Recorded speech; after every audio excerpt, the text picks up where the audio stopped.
Hello, everybody. This is Nick from the Phoenix Press, and I just want to say welcome to another exciting episode of EC Plays Viewer Request Edition. I am here with a person. It's a bit of a boys' night, so we have C.A. Pence. Oh, you called me a person. Yes, and right off the bat, we have the awesome person known as Hooded Raven. Could you read his comment? He says, banana. Oh, banana. We can play, like, we're supposed to be playing some Super Nintendo, but I could boot up some DK64 later. But for right now, I want to start off with Super Mario World. How is everybody doing? Yeah, I'm doing alright. Actually, got some decent sleep, so I'm happy. I am the opposite. I got, like, no sleep, and then I think I got maybe 4 or 5 hours of sleep. I don't know. Sleep is weird for me. Usually is for me, too, but... It's an elusive mistress. Yeah, she's a bit moody. Trying to figure out the controls again. It is hot, brother. I am so glad I have the AC running. God, this is bad here. Well, you literally live in hell, so that's a bit different. I know, it's just a particularly hellish day. Well, I mean, I guess it's not... It's been worse, but it's still a gnarly day. I walked outside and it felt like I was cooking. Well, yeah, that's every day for you, you know? More or less. So for those who aren't aware, he lives in Arizona. Yeah. So that's why I say he lives in hell. Pretty much. Or as I went to a gift, they had like I saw something like a gift store at one point in time. There was a glass that said 500 miles from water and 3 feet from hell. Well, actually, I'm about 40 minutes from Hell, Michigan. Yes, there literally is a Hell, Michigan, by the way.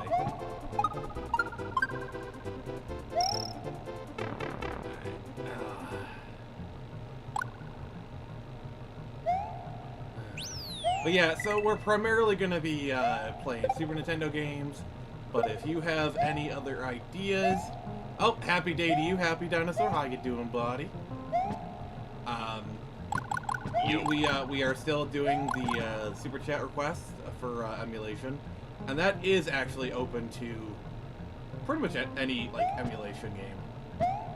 But yeah, we're primarily doing Super Nintendo today, but I don't know. You know how these things go. Topics are a suggestion. Truth. So, speaking of topic, Pence, what's our first topic? Well, there was that that trailer for Marvel Rivals. Oh, yes. I'm excited for that. Me too. I feel kind of pressured because, like, I'm the Phoenix Press and they announced Phoenix, so it's like, alright, fine, I gotta play as her. You've been pressed into it. Essentially. What's the chat saying? Mr. Hood Raven saying, I'm at work, but it's still hot. My trailer, on the other hand, it has no AC, and it's currently 84 here. Oh, gosh. That sounds nice. 84 sounds nice. Okay, what temperature is it in hell, sir? 110 right now. Oh, God! L's in the chat for Pence, just because he's Pence. Oh, God. 110. Is it, like, so hot you could literally boil an egg on the sidewalk? Yeah, you can. People have actually done that. Oh, wow. It's pretty nuts. I thought it was pretty scrambled. It will be, yeah. Alright, what's the chat saying? Nothing yet, at least as far as on my end. Give it a second. Yeah. Chat's got a chat. I seem to tend to have lag on my end. Oh, there we go. Mr. Hood Remington sounds nice. You need to be put in a mental hospital. I mean, I've been there. I know what it's like. So,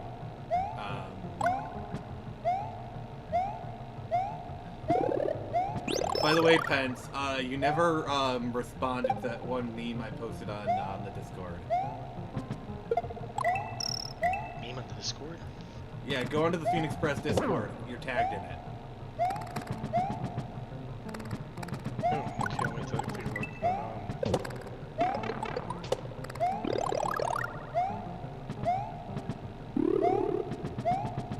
Oh gosh.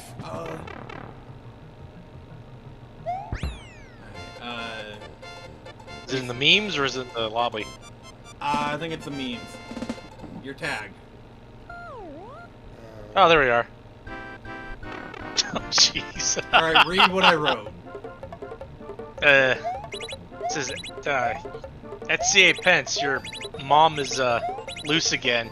There's a picture that the boss hog roaming around an Alabama neighborhood. Haha. Is it true though? She'd probably find it funny. Because we did used to have pigs, so. I mean, they make really good pets from what I hear, so. Pigs are awesome. They're actually pretty smart. Yeah, And they're loyal if they like you. And they're loyal if they like you, yeah. I know when it comes to, like, truffle hunting, pigs are better because of, like, the way they dig. Because they dig with their snout, whereas dogs do with their claws. So the pigs tend... Oh, okay. So I love safe states. Hog Rider. Oh, did you see that meme where it's like... where it shows, like, raccoons are starting to saddle break hogs? Oh, jeez. Yeah, it's getting scary out there, guys. Be careful.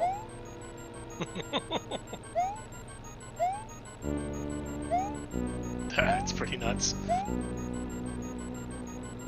So you're gonna have raccoons going full-out war against you to raid your trash bins. Tawag!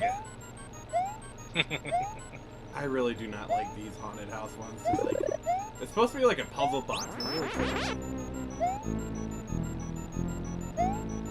Will? You should share your screen so I can see too. That would probably help, wouldn't it? It would, yeah. Alright, let me just take care of that then. No worries. Alright, I got you. There we go. Yeah, Aha! Okay.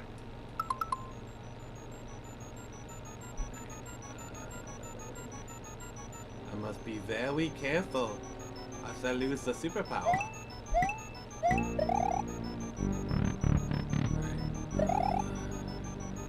So, Happy Dinosaur saying, I was watching a video on chronologically confused video game movie sequels, and I'm like, imagine if they refused to localize a Final Fantasy sequel nowadays. That would be, nuts.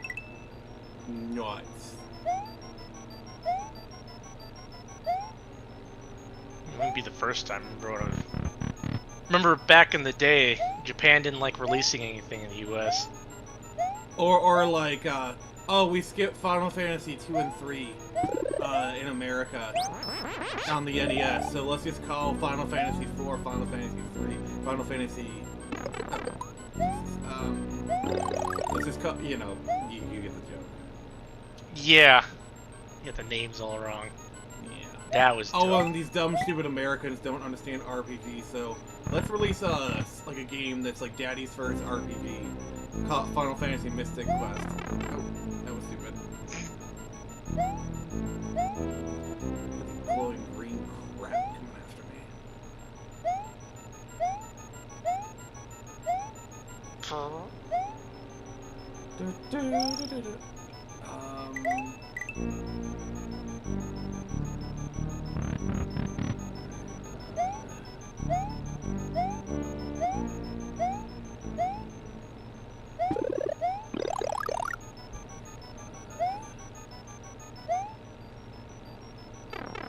Alright, well that was... If you do the spinny thing, you can just jump on top of them.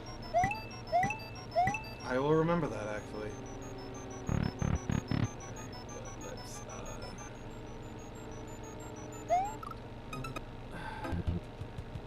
any more comments? That's not how you do it. Oh, Happy Dinosaur says the outrage would be immense and shareholders would be pissed. Yeah, sounds about right. Right, probably. And then Hood Raven's got another one for us. Yep, he says, isn't oatmeal cookies pretty much oatmeal grape cookies? Yes. Technically. If you put grape in the oatmeal cookies, I guess?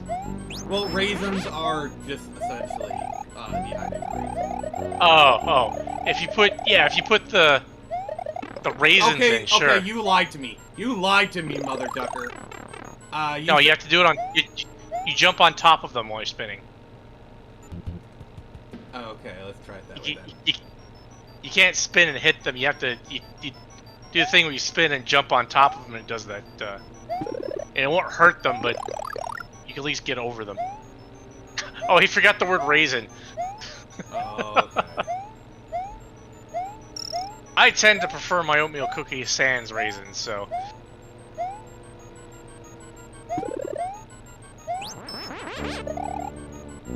Alright, well I can just go... Or you just run under it. Yeah.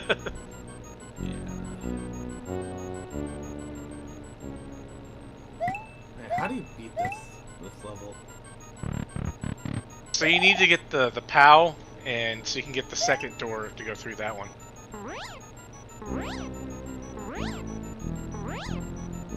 Where is the power? That I don't remember. Yeah, the door's right there. Yeah. I know you gotta, like, get rid of the, I think it might be in one of those.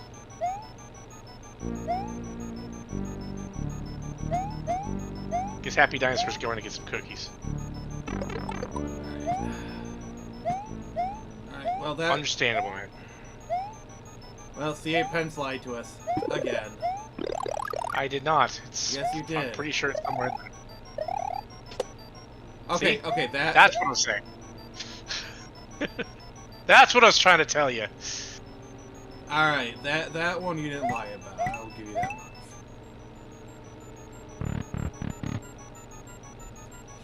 We made dinosaur. We made him a hungry dinosaur. Oh!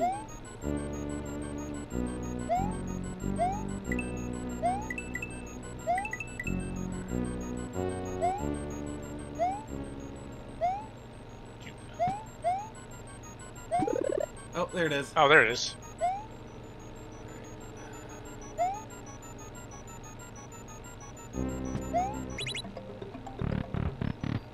Alright. There you go. Woo! That was easy. Alright, and we got Jason Ingram in the chat. He's flexing his membership muscles here. You too can flex all you want for $5 a month. Become a member of the channel. Woohoo. Alright, so what's he saying? He's joining 12 minutes late with Chinese food. Ooh, what kind of Chinese food you getting, sir?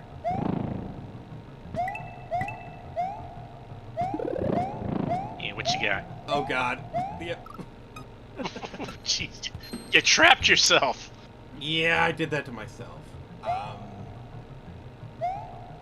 The only Chinese food that I seem to enjoy is General Tso's, which I really do love me some General Tso's chicken. Other than that, I'm just like, eh. Raven's a cat. I mean, depending on where you're going, you might not be wrong.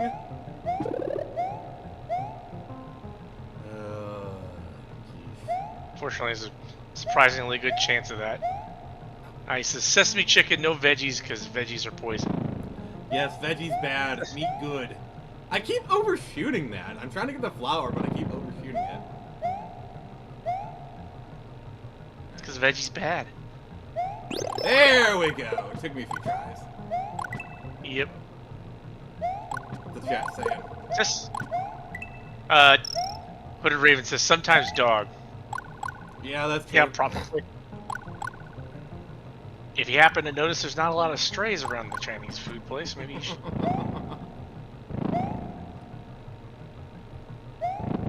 go a little more caution.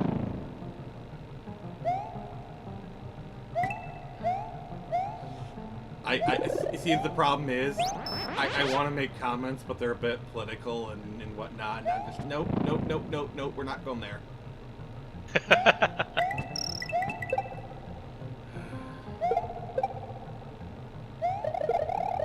But yeah, what do you think of the new Marvel Rivals announcement?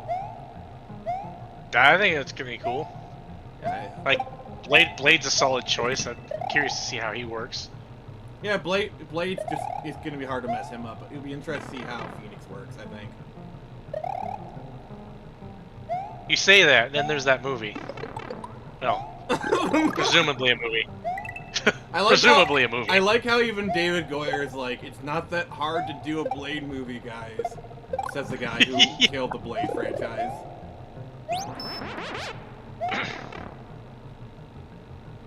Like, I'm sorry, asking David Goyer for advice is like asking Uwe Boll advice on how to make a good video game movie.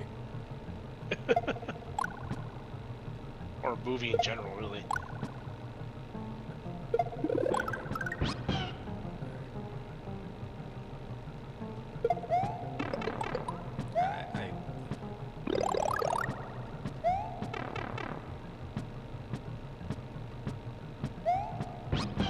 Alright, I did it.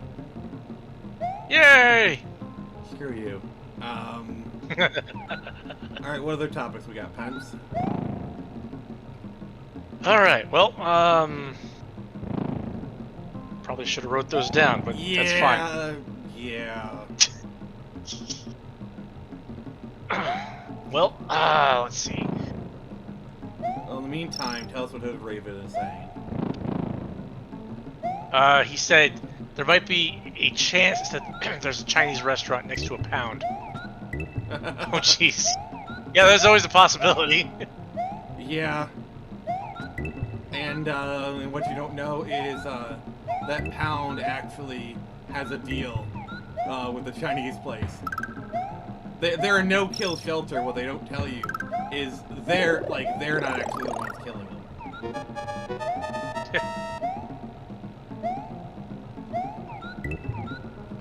To me, I think it'd be funnier if they didn't know. Well, Mr. Chen, you've adopted a lot of cats today. Or you must have really liked cats. Or even better, it's like they get free Chinese. It's like, man, I really miss Dexter. I hear Mr. Chen adopted him. Oh yeah, he brought us over some chow mein earlier.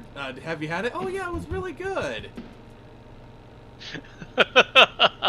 That is so messed up. I do not apologize.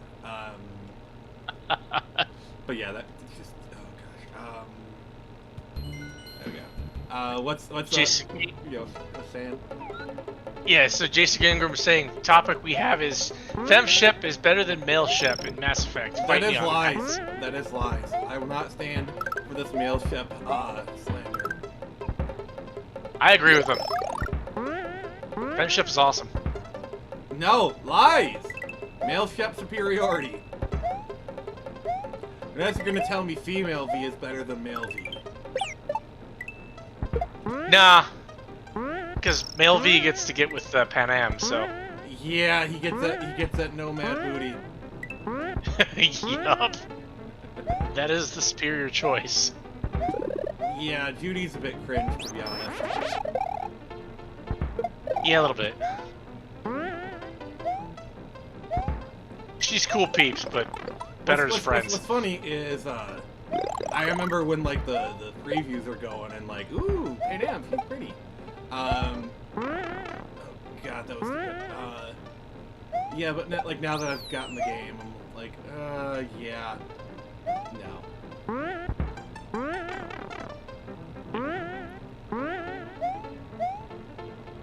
Oh, Panam's cool.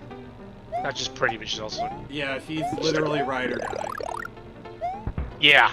The only thing No, about that's the Pan no Am bad way. is, she's very clingy. And when you're with her, that's great, but like... Alright, that was stupid of me. Oops.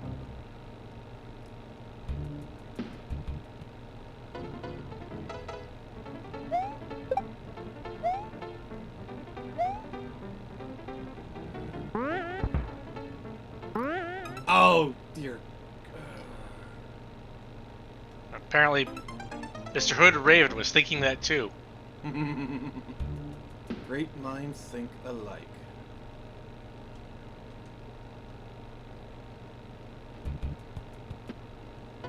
Alright.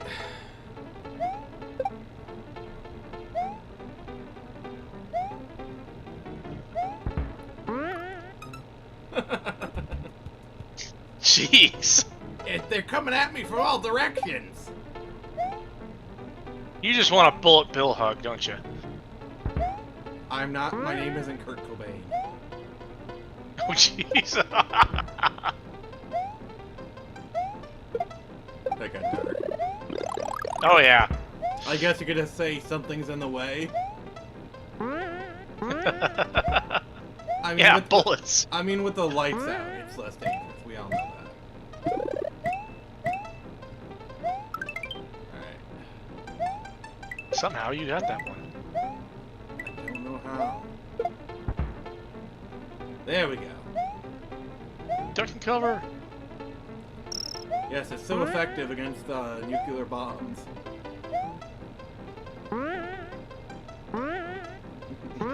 Nuclear bill. Oh god. That would be a funny enemy. It would. Any new comments? Let's see. Jason Ingram says, hot take, I like Tally for male Shep more than Liara. It's a better choice. Mmm. And Tally's pretty cool too, so. Yeah. As long as it isn't Ashley. Yeah. I'm just like... Alright, Good job. screw you.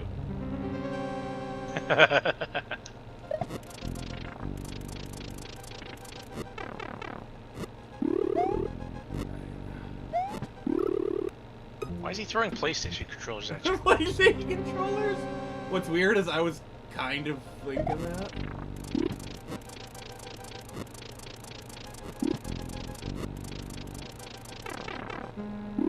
Ah. Oop.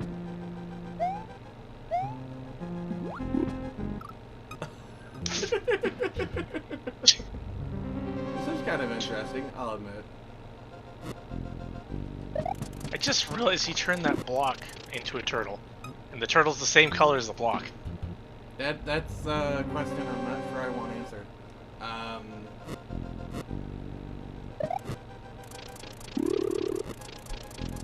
Jason Ingram says, I have never romanced Ashley, I just can't do it. Those who say Garrus has a stick up his butt have never talked to Ashley. Garrus is like, okay. Here's the thing, Garrus is the best companion, okay? Women want to bang him, not true. men want to bang with him. As in, like, they want to get into a firefight with Garrus. Because when you're in a fight, like, Garrus is like the ultimate bro. No, Rex is the ultimate bro. Rex is cool. I like Rex. Like, that's why, a little spoiler alert for, when I play Mass Effect, 3, I'm gonna cure the genophage. If for nothing else. Oh, yeah. That way, Rex can get laid. Yep. Like, I've This is seen the cutscene where he's like, Shepard, I'm just having so much sex. Because the genophage is cured.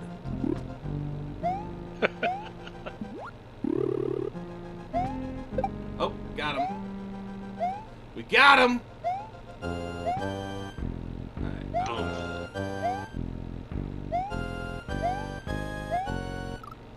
Nope, we don't got him. He came back. Yeah, we might be changing games here soon.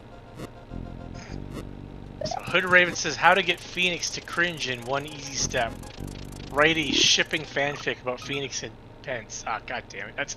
That's how to get me to cringe. Wait, is my time to shine? Is he here? Did he show up?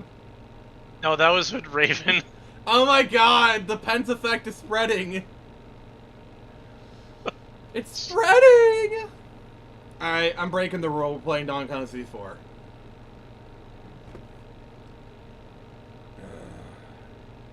Alright, Jason Ingram says, okay. Garrus is the ultimate gamer, bro. I've never met someone who matches his level. Awesome. I got you back vibes. Yeah, definitely would like Garrus.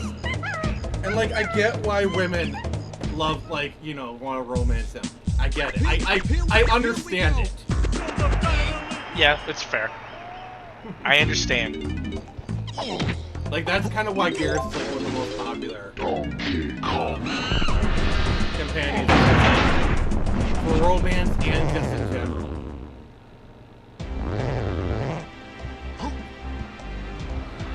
So, Happy Dinosaur is saying, I'm curious, Phoenix, do you like Banjo-Kazooie? Never really got into it. I never really played it. I mean, if you want me to play Banjo-Kazooie for half an hour, that's a $5 super chat right there. I have the ROM. I can play it like right now. Let's see here. Yeah, I never really got into Banjo-Kazooie though.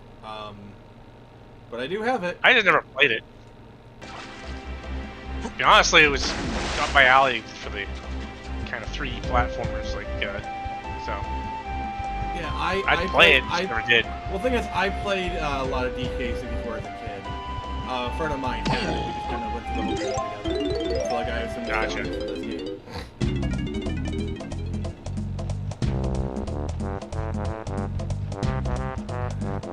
What's the chat saying? Jason Ingram says, look, when they dance with him, he gets Femship to do the tango dance. And she finally learns to dance, so bonus for points for Garrus. Have you ever seen Femship dance? It's terrible.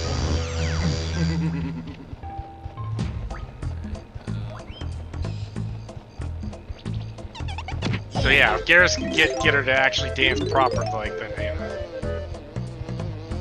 know, bonus points for him.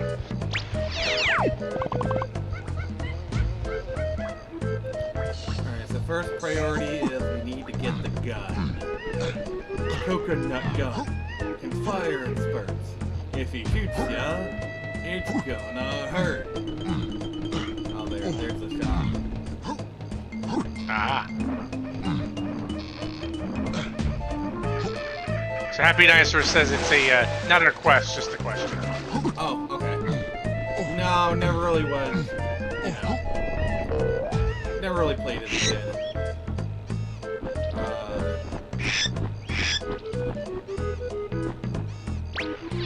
Let's win the crown.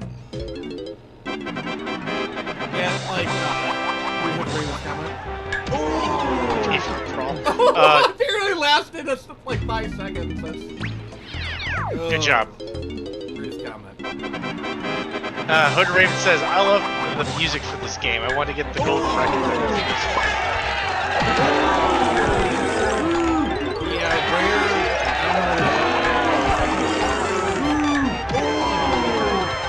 That's true.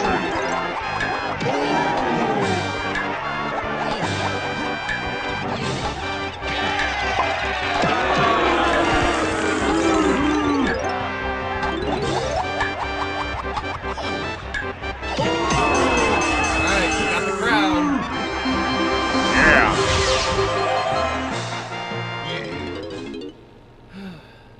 Just wondering, are you a Star Trek fan? more of a Star Wars guy, but like I do like Star Trek. My favorite Star Trek is Voyager, but that's mostly because me and my dad would watch it every week on TV, and it's like one of my only watching memories. So, yay. Yay for childhood trauma. Yay for daddy issues. Yay. I've never been into Star Trek myself. I did like Deep Space Nine. I enjoyed that show, but the other ones TNG not is so awesome. much. I love the TNG movies. First Contact is probably my favorite. Those movies were actually pretty. I did enjoy those. Yeah. You broke your little Gotta ship. get props. And I like Patrick Stewart. He's a good actor, so I can appreciate that. Yeah, I just love like the pathos they give him, where like you know the whole Captain Ahab thing with the board, because like they kidnapped him and like I love just the whole character dynamic thing. Right.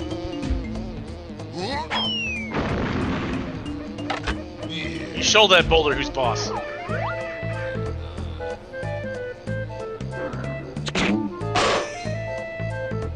Nice.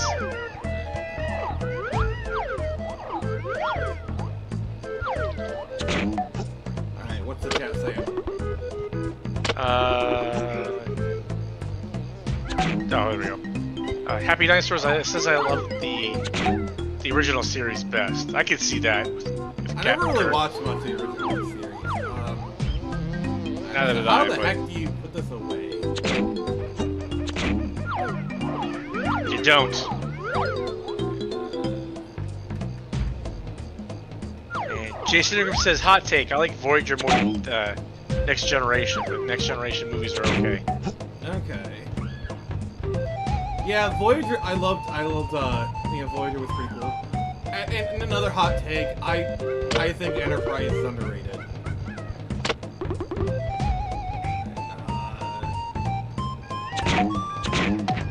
What button do you push to put this dang thing away? You push the any key.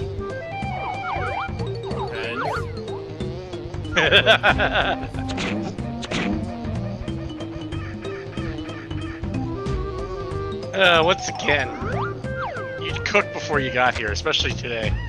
Yeah, alright, I gotta put it away. Aha.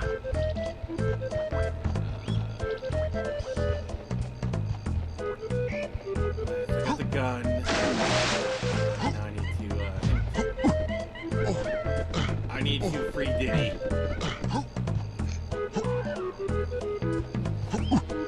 Sorry, I can't say that with a straight face. Neither can he. Jason Ingram says, you press the dope button to put the gun away. Alright, I got that.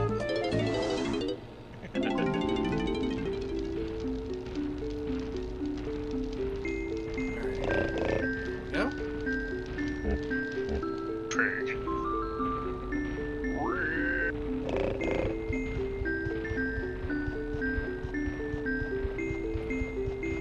For me, I do enjoy like the types of games where you just kind of go on like a journey. I mean, like yeah, more arcade games are fun too, but like, I don't know, I just more enjoy games with like a journey. Yeah, that's why I tend to like JRPGs. That's basically what those are. Oh yes, very much so. I think that's it. Like, so much so. I liked JRPGs before I even really watched anime. When I started actually getting the anime, I was like, hey, these are like JRPGs that you can watch.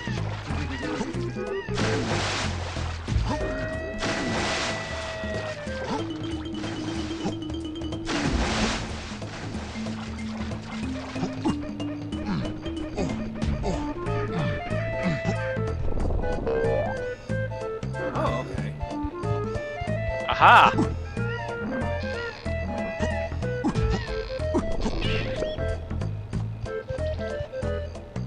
Alright, so you mentioned there's a banana. What are you gonna say? Oh, you mentioned there's a trailer for the new Running Man movie. Oh yeah, but Happy Dinosaur's got a question. Oh, Certainly. He says, "Did you have a good day, Phoenix and guest?" My day's been pretty good. It was payday for me, so I got to have some fun. I bought some games on the Steam sale, so I'm happy. I kind of just bought like a bunch of small ones, honestly.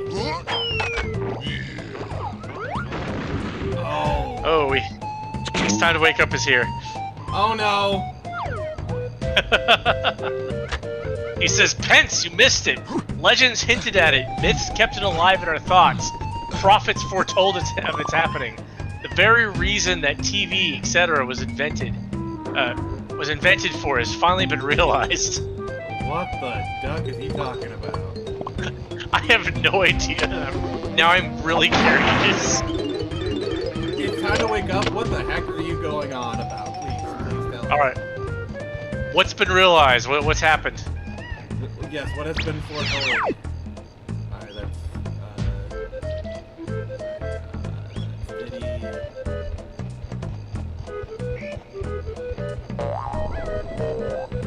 Oh, there's a weasel.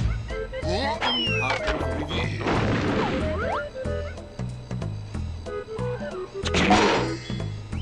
Not the water weasel though, they're cool.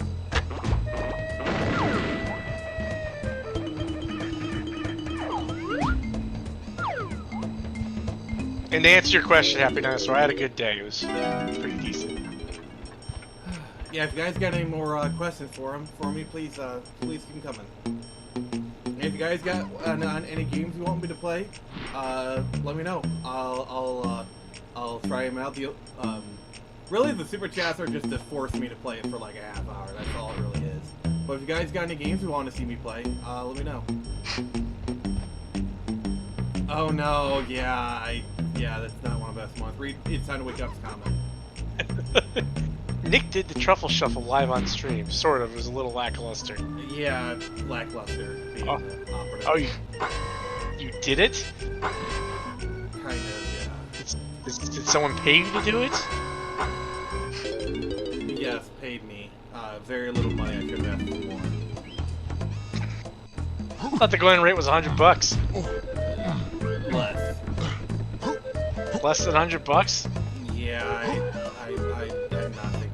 I did not think it through, okay?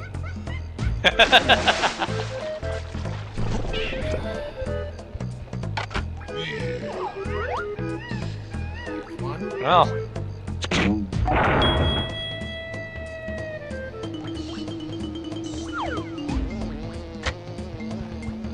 Sorry, I missed that. It sounds amusing. I mean, that was on the Sunday stream. You wouldn't have been there anyway. So. Yeah, I know. Which, you're welcome on the Sunday stream anytime. Yeah, my job might have something to say about that one. But if I ever have a day off or decide to leave early, yeah, let us know for sure. I'll hit you up. I'm sure Casper wouldn't mind. So. Yeah, probably not. That's Jason. Oh, so Time Wake Up says, "All hail Mr. Hooded Raven. All hail my hero. All hail Pets. All hail Best Girl." My hero. Hooded Raven. Second only to Hooded Raven. Oh. Oh yeah. Oh, I see. You're no longer Best Girl according to It's Time to Wake Up. Hooded Raven is Best Girl now. Ah, okay. You have been replaced. When did that happen? See how it is. How does it feel to be second best girl? Second best girl. Now I know how Aerith feels. No, Aerith is best girl. I thought we've been over this, Nick. Yes, but we all know Tifa. Yes, but I'm trying to engage with Baby. Ha ha ha. There are certain things that always piss gamers off. There's if you want easy engagement, like saying that the end of Earthbound is an abortion. Like God gets us an abortion. That really pisses people off. And that gets the debate going. Or saying Squall is dead at the end of Jeez. At the end of this one. You've heard the Squall is dead theory, right? Actually, no, I've never heard that one. So basically, you know at the end of disc 1 of FF8 where he gets like impaled with an icicle, and then you wake up in disc 2? Yeah. So like the ending is like really freaking weird to that game. So apparently, Squall dies at the end of disc 1, and the rest is just like the rest of the game playing out in his head. There's a couple, basically the couple theories for that is, the game is kind of played relatively straight in the first disc, and then afterwards it gets a bit crazy in like further discs. Like you even go into space, kind of thing. Right. And like Riona never really interested in you in disc 1.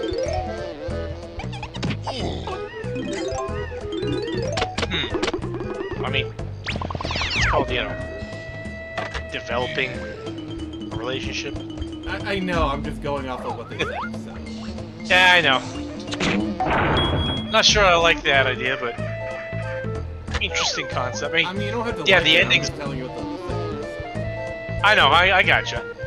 I gotcha. I mean, the reason that the ending is weird is because Ultimecia basically collapsed time, so of course things are gonna get weird. Also, I think there's a theory that Riona is Ultimecia. I think that one is a little more accepted, I believe, though. I mean, if I remember correctly, Ultimecia was wanted to take over Riona, so it's not far off. It was kind of a shtick of taking over other sorceresses. Yeah, I will say the only thing one of the things I do not, one of the things I do not miss about older games is the crappy 3D cameras. Oh yeah. Let's see. All right, Jason Ingram says, "Okay, next question. Who is the next foe of Commander Shepard? We've beaten Cerberus and the Reapers, so what's more dangerous than that?" BioWare itself. I was gonna say EA, but okay, yeah, EA.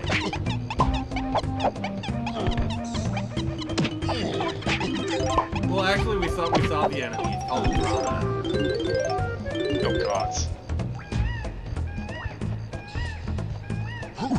I think Andromeda was really the first time people realized, oh wow. Maybe all the stuff that people are saying about games is actually true. What do you mean? Like, you know, like, oh, people are saying, like, oh, all these people are saying, oh, you know, I don't know. I'm trying to describe it in a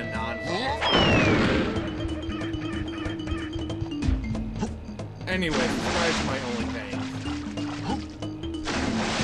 OnlyFans? I couldn't think of another way to end the sentence, so I just, like, panicked, okay? I didn't want to say OnlyFans, because I don't have an OnlyFans. I'm not opening an OnlyFans, by the way. That is not happening.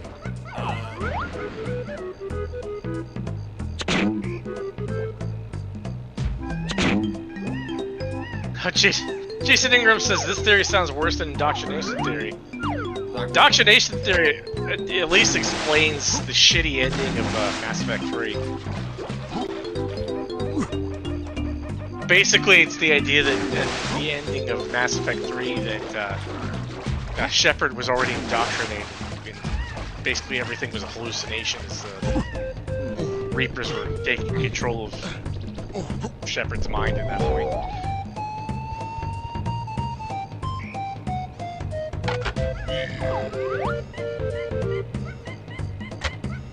It's definitely better than they half-assed the ending and gave us, you know. Yeah, that's one thing I don't like is fans had to come up with like really weird theories to like fix the game. Come on. Yeah. Like I know that's the last one I gotta shoot, but like if I go on the thing over there, it's not even rendered in some way.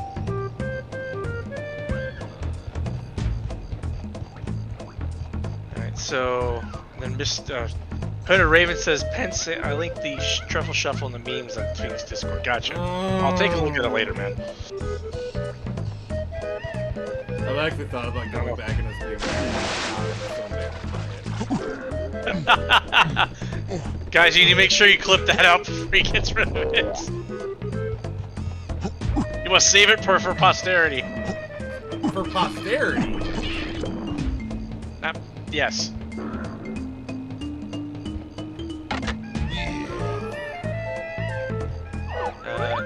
Jason says, well, heck, if, there you go.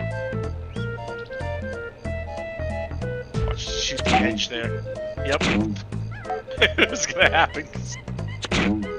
Oh! There we go. Oh! Nice. Oh,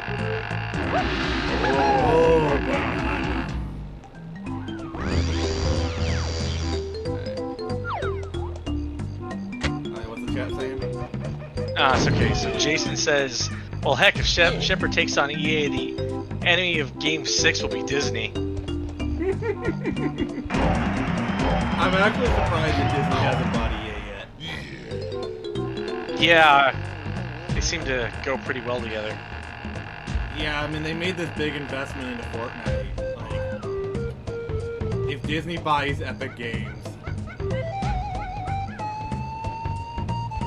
it's like I know, like they want to get into gaming, and like I'm just waiting for like what company they're gonna buy. 'Cause you know they're gonna buy a company. Yeah, definitely. Alright, let's get Diddy with it. Sit.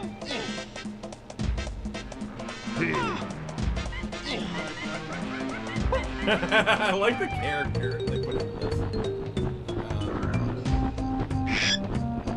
Yeah, I got a lot of personality. Yeah, plenty. See, Jason says at this point I accept the ending, but it doesn't mean I like it.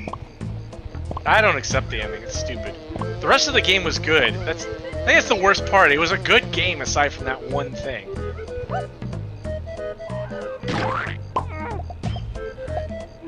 But what's annoying is, too, that the whole premise of the ending that machines and sentients can't get along, and I literally proved that wrong by getting the Quarians and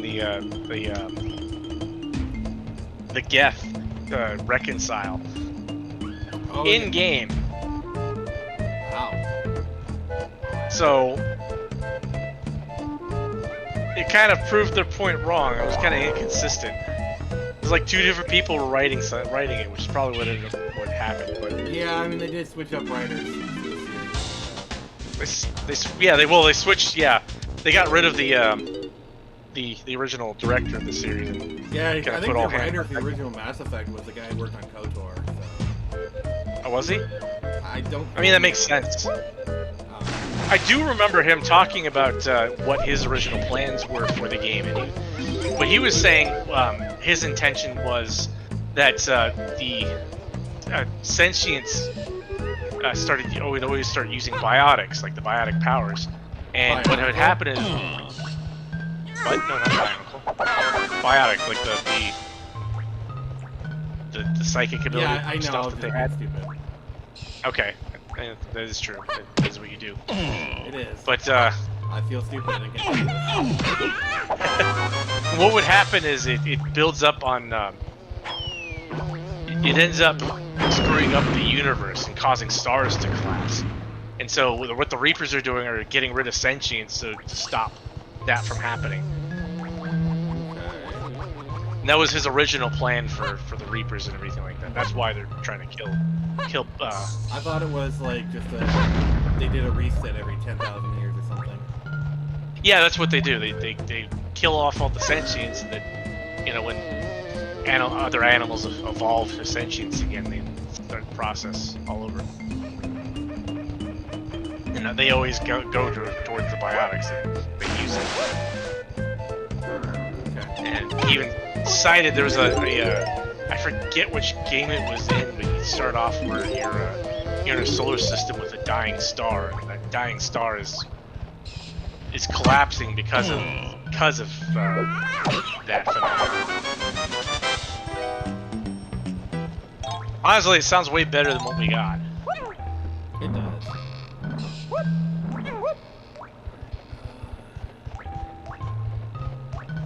That's it.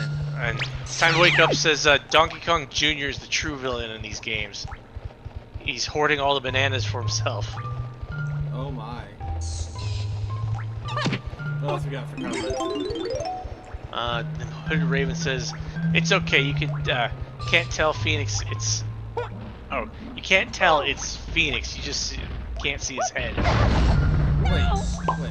I'm showing my head. I'm confused. Probably for the truffle shuffle. Oh. So it's all gut then, huh?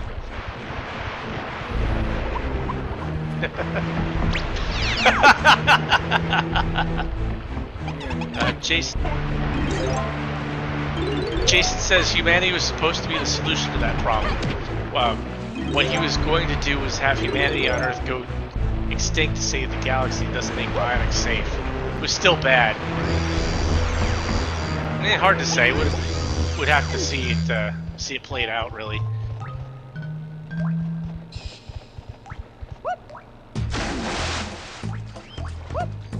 Honestly, I hate when they change writers like in the middle of a series, because you have one person that had their vision that they're working towards and know what they're doing, and then you take another person to go forward with it, and they don't know what the hell they're doing. Yeah, that happens a lot with like the TV shows. It's just like the more plot twisty ones where you're like a different writer, come on, and all of a sudden the characters start acting differently. Or whatever. Yep.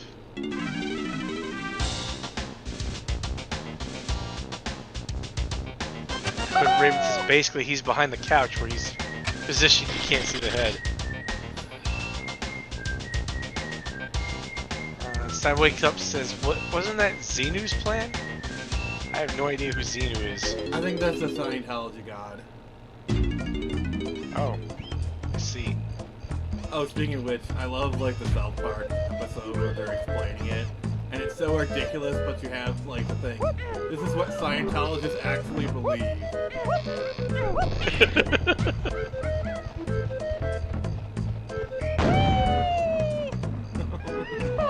They had to make sure you knew it wasn't just a parody.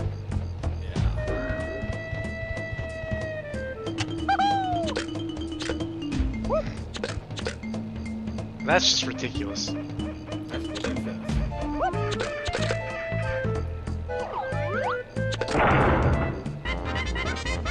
Sorry, like there's a line from the first Harry Potter movie where it's like, "That's barbaric." It's like, "That's wizard chess." So like, whenever there's something ridiculous, I always like to respond, "That's wizard chess," and just watch people's faces like, "Huh?"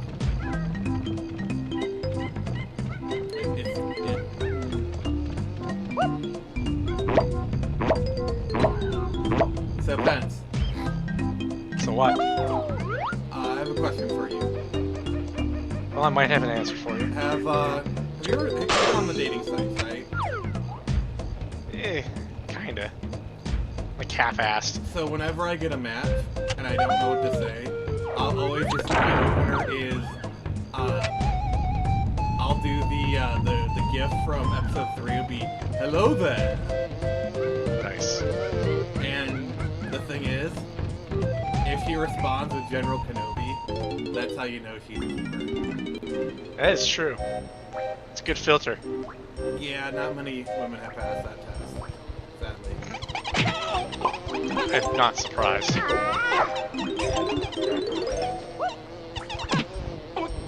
But if they do pass it, if they do respond, you're like, okay, all right, you passed the initial test. you may flirt with your lady. You may flirt with me. Oh god, I'm sorry. Read the dang comments. Alright. Hooded Raven says, is it me or anything was having a little trouble hearing them over the music a bit?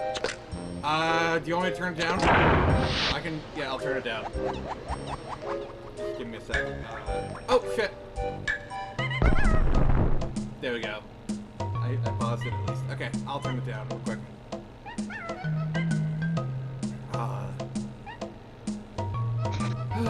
Jason Ingram says, your answer to the Reapers are invading would be, that's Wizard Chest. Got it. Kind of. Actually, my answer will be, we'll bang, okay? I don't actually know what I'm supposed to be doing here. Like, what is this? Something with... Maybe it's Lazy River time? My guess would be collecting those coins, but that's... Like the red coin up there?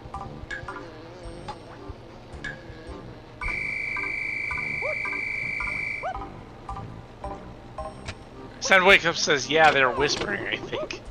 They're whispering? I'm not whispering. Do I need to speak up? I have no idea what you're supposed to be doing. Oh! Gotcha.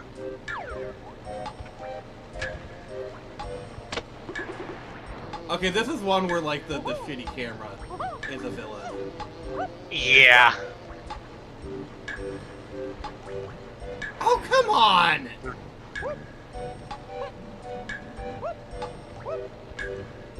Hood Raven says that a better. See, like, I can't position myself. Oh, fuck off.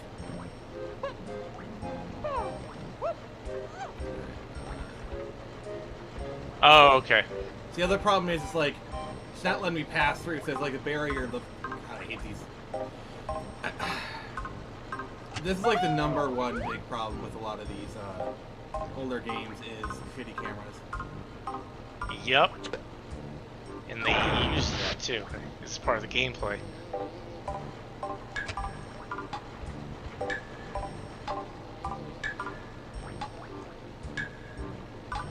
Oh!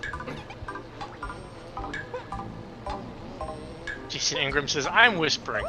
In my twin's mind. Is that bad? Maybe? Are you the good twin or are you the evil we're not twin? doing this. I'm not doing this. I'm sorry. I can't. I'm sorry. Fair enough. It's just one coin.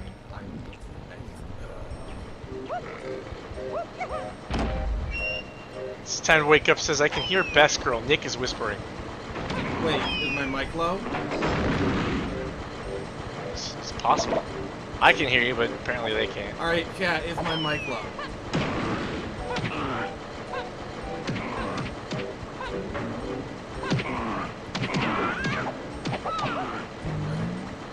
Let me know what they say. Alright. So... And, yeah, because I lowered the volume. Well, I did put it of like, so...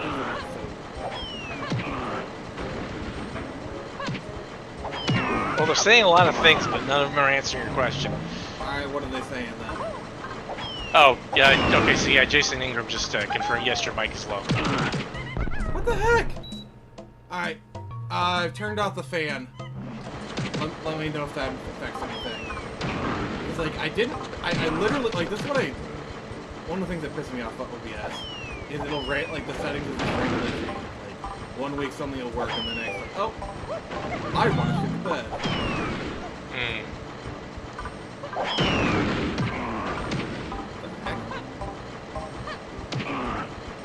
What the heck?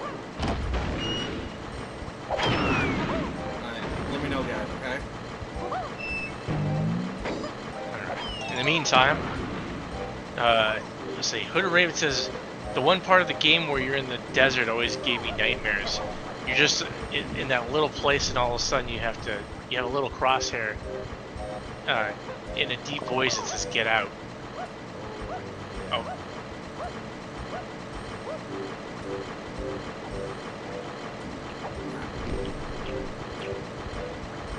Jason says, I'm the good one. I at least provide cookies before I do something foolish. But guys, fair enough. Guys, is my mic better? I turned off the fan. Okay, so Hood Raven says a little, and Jason Ingram says yes. Your voice is louder now. If I were you, I'd backhand the programming. Alright, yeah, we might be switching games here soon. Yeah. All right. Okay. See, my problem is I don't mind a tough game, but when the controls or stuff is just so ass. Okay, let me, alright, so if I'm gonna turn my mic up, I am turning back on the fan.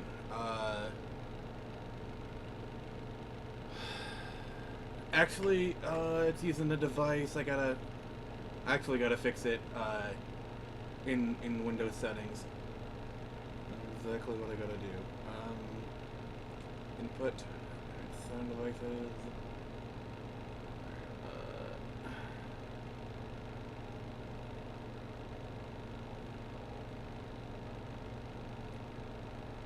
Let's see, F volume.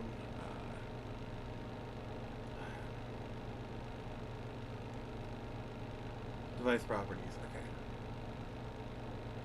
All right, so this might get a little loud, guys. All right, how's that? Let me know. I just took it from 8 to 26. So let me know how that is. Damn. Yeah, OBS is a very much a pain in the ass. Alright, I'm gonna do some Batman Returns while I wait for... Oh, we got Nathan Brown in the chat. Nice! My Yo. boy.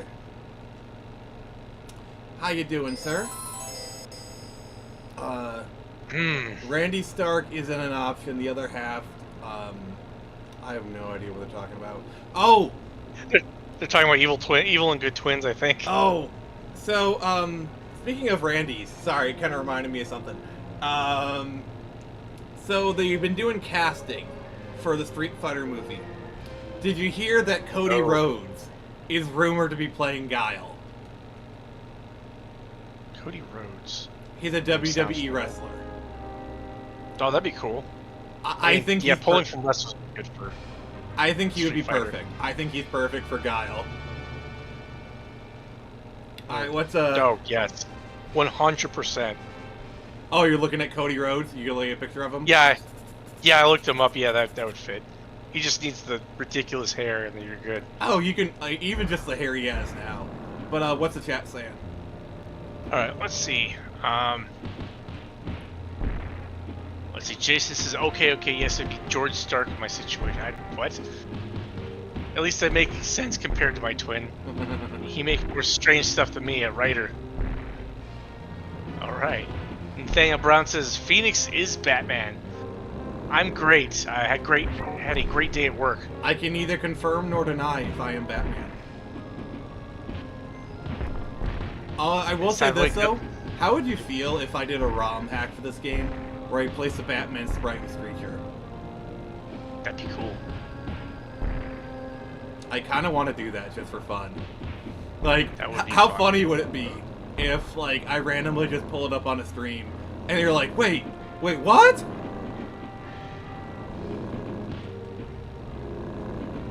You know what I'm saying? Like, that would be funny. Yeah, that would be great.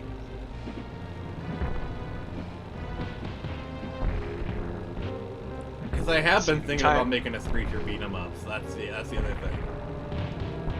That would be cool. Yeah, especially since, like, beat 'em ups kind of are back, baby. What's the chat saying? Beat 'em up's awesome. Time Wake Up says The Dark Half is a novel by Stephen King. Alright. Well, if you guys like Batman, please make sure to give us a like. That would be appreciated. Mr. Hood Raven says, "I'm honestly not too sure on the mic thing." I'm gonna have to increase your volume. You're a little bit low on my end, Pens. So Am I? Yeah, Alright. you're a little bit low. Increase your volume by about like 10-20%. But chat, is my mic good now? But what else is the chat saying? Can you hear me now? Oh god, that takes me back. Well, Back in the day. back in my day. See, Screecher Beat 'em Up sounds excellent. Says Nathaniel Brown. Yeah, I've thought about it. So by the way, speaking of Screecher, all of the covers have been paid for and are finished. We have one more we're going to be revealing tomorrow. But I'll tell you what, get me to 15 likes, and I will unveil the final cover early on this stream before we go. 13 likes, that's your goal. Do it. I'll give you a hint. It's somewhat related to the game we're playing right now. That's all I'm gonna say. Alright, but what else has the chat got for us? Let's see. Jason Ingram says, I just looked up Cody Rhodes, and yes, he is Guile. Yeah, it's pretty decent. Have you ever seen the Assassin's Fist movie? No. It's a Street Fighter one. It's a really good one. They did a good casting for both Ryu and. The thing is, Cody Rhodes is actually kind of a decent actor. Right? They actually had him on an episode of Arrow, playing like a villain. Oh, nice. And he wasn't half bad, Nice. I gotta say. Like, he'll definitely. He'll at least be better than Jean-Claude Van Damme. That's true. The Frenchest American ever.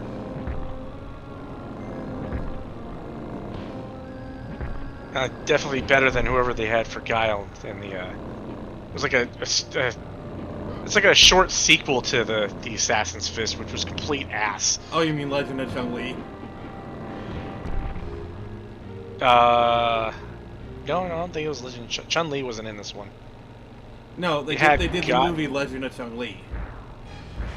Okay. They had Christian Crook as Chun-Li, which, like, on the surface, like, looks-wise, she's not bad, but, like, Christian Crook is not that good of an actor. There's a reason why she hasn't done much post-Smallville. Hmm. Like, she was on Reacher, and she wasn't bad, but, you know, it's kind of not really a demanding role. Right.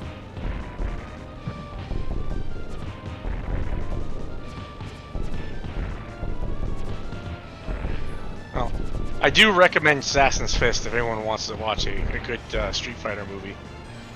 Oh, that's rare. Just don't watch the short film that takes place after it. It's complete ass. And it's one of those movies where the acting is inconsistent. You have one guy that brought his A game and is like dominating the scene, and everyone else is not. You know, Capcom has really bad track record with movies. Like, I think the only Resident Evil movie I saw that I really enjoyed was Degeneration. That was like one of those CG films. Have you seen that one? No, I don't think I have. It was essentially a sequel to 4. Like it takes place right after 4, and but it does reunite Claire and Leon. Actually, maybe I did see that. That's a fully 3D one? Yeah, there's like a direct-to-video kind of thing. Yeah. I might have watched that one. If it's the one I'm thinking of, it was pretty decent.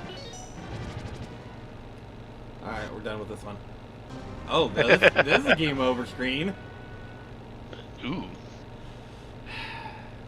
Future wife, if you're ever listening, if you ever want babies, just come out of the bedroom. Come out of the bathroom with that. You will leave the bedroom pregnant. I'm just saying.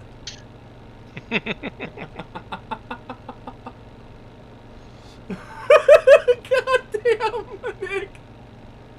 Oh, I'm sorry. I am not sorry. I was gonna say, no, you're not. All right, I totally suck at Contra 3, but we'll play a little bit of it.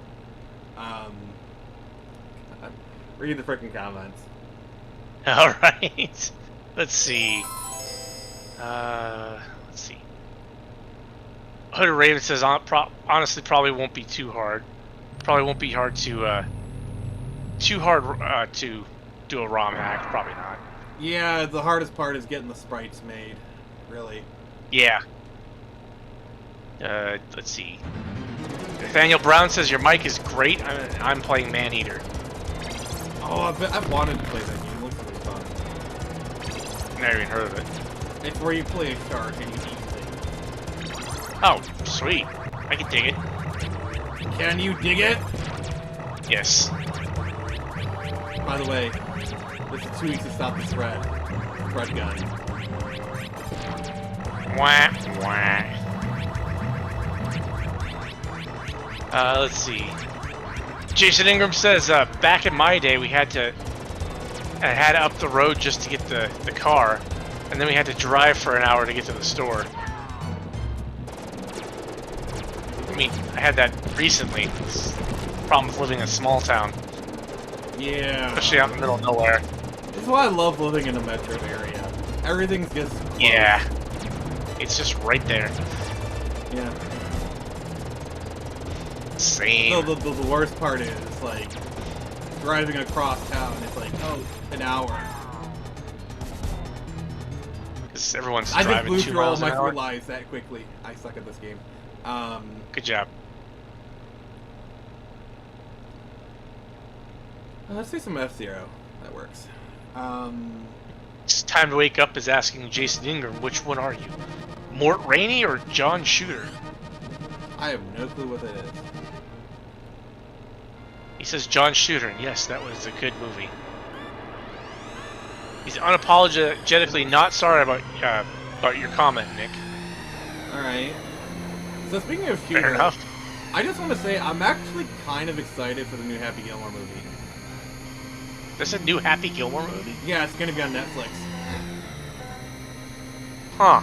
I mean, they brought That's- back most of the cast, including Shooter McGavin, and it's like it seems like they're just kind of just doing the basic thing, but like, you know what? It's probably just gonna be. I think it's gonna be as good as a sequel to Happy Gilmore 30 years after the fact could be. You know?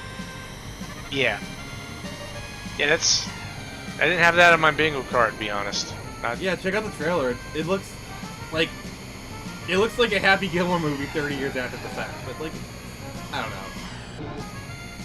I mean, that's what it is, so, I mean, could be worse. Especially in this day and age. Yeah. I mean, it looks like they're not doing the, oh, Happy has a daughter and he's trying to train her and, oh, she's actually better than Happy ever was. You know, not doing that plot.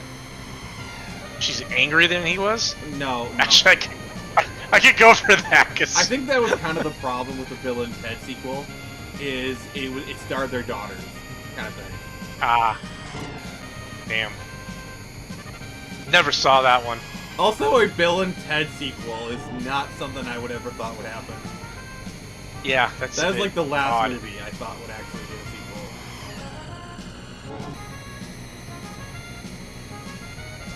Bill and Ted Save the Universe. I don't know. I've never actually seen the Bill and Ted movies. I've like watched clips of them. I saw the first one. That was about it. I mean, it was fun. It was, you know, a typical cheesy '80s movie. Yeah, it's definitely like a you get what you get what you pay for kind of thing.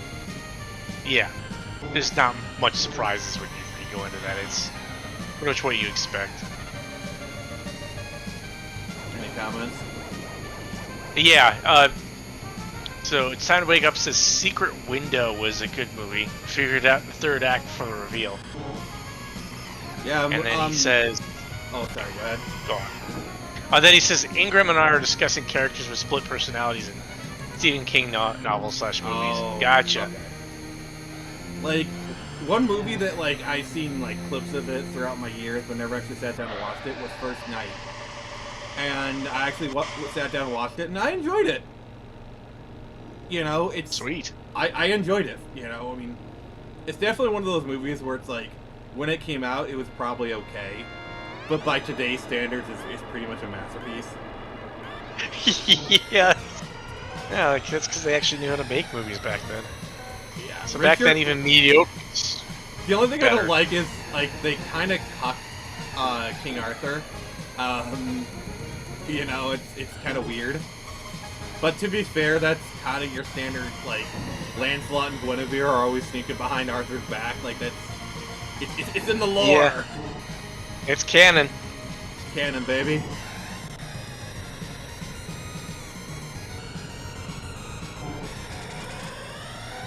Jason Ingram says I saw both Bill and Ted, but will not acknowledge the third. That is fair. Fair enough.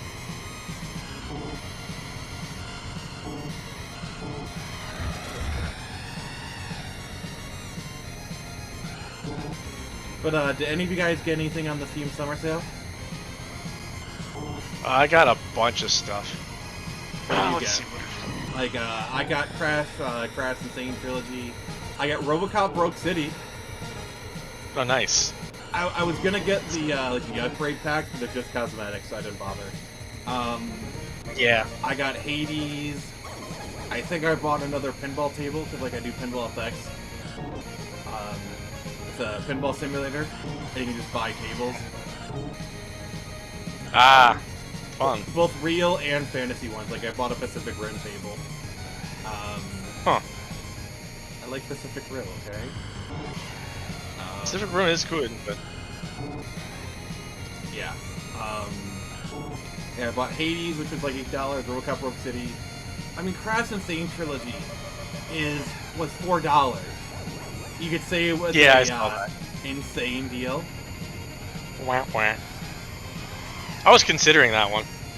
Yeah, I'm thinking about buying Persona 5 because that's like $23. I played it a lot on my Switch, but that's kind of the problem where it's like I'm probably like 5 hours into it on the Switch. I have to start over and get it on Steam. At the same time, all I got is my Switch Lite. And that's kind of the game where I prefer to play it on a big screen.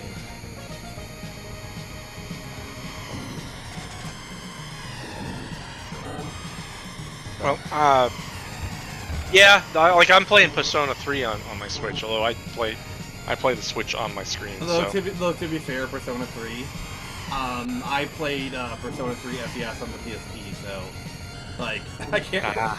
Which, by the way, that's a really good version. Yeah, I was listening to a guy that was a huge fan of the series, and he was saying that the Switch version was actually the good one. So well, I first played the PSP version, which no, I got you. Which I think the Switch version is basically the PSP version. I believe so, and then the remake is based off of the PSP version. Okay. Yeah, because you have the like the PSP, the Persona 3 port, and then you have Persona 3 remake. Right. It's all a bit confusing. Yeah, he was telling me to avoid the remake. Oh, really? Yeah. I don't know exactly why. I suppose it wasn't as good. So. I was like, well, you're the fan. I'm gonna go after go with what you say. Yeah.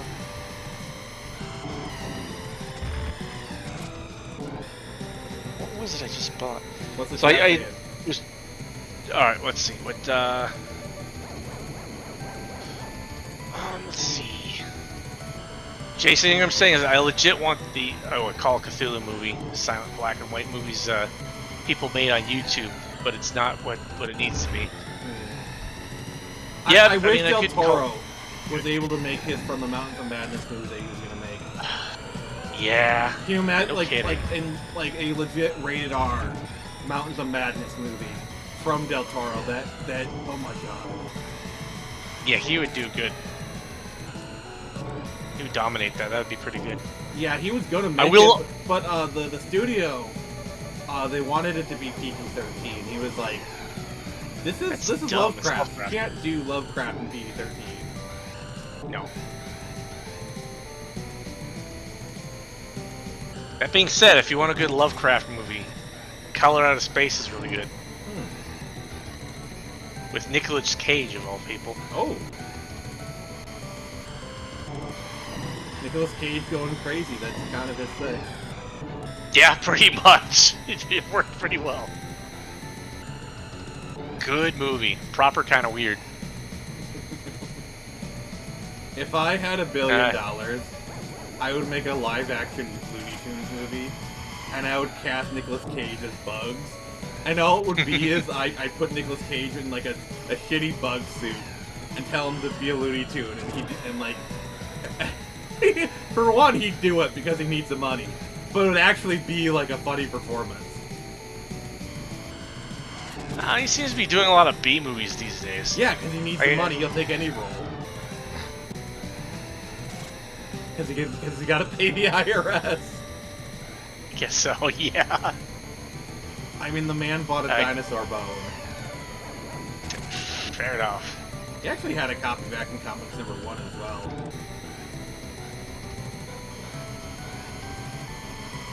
Yeah, I think you mentioned that within.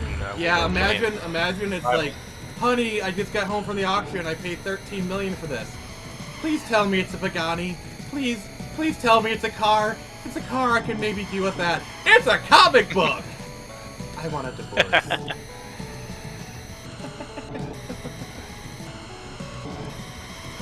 It's like you have $13 million you spend on something frivolous, and it's like, alright, I could buy a McLaren F1 or a 80-year-old piece of paper.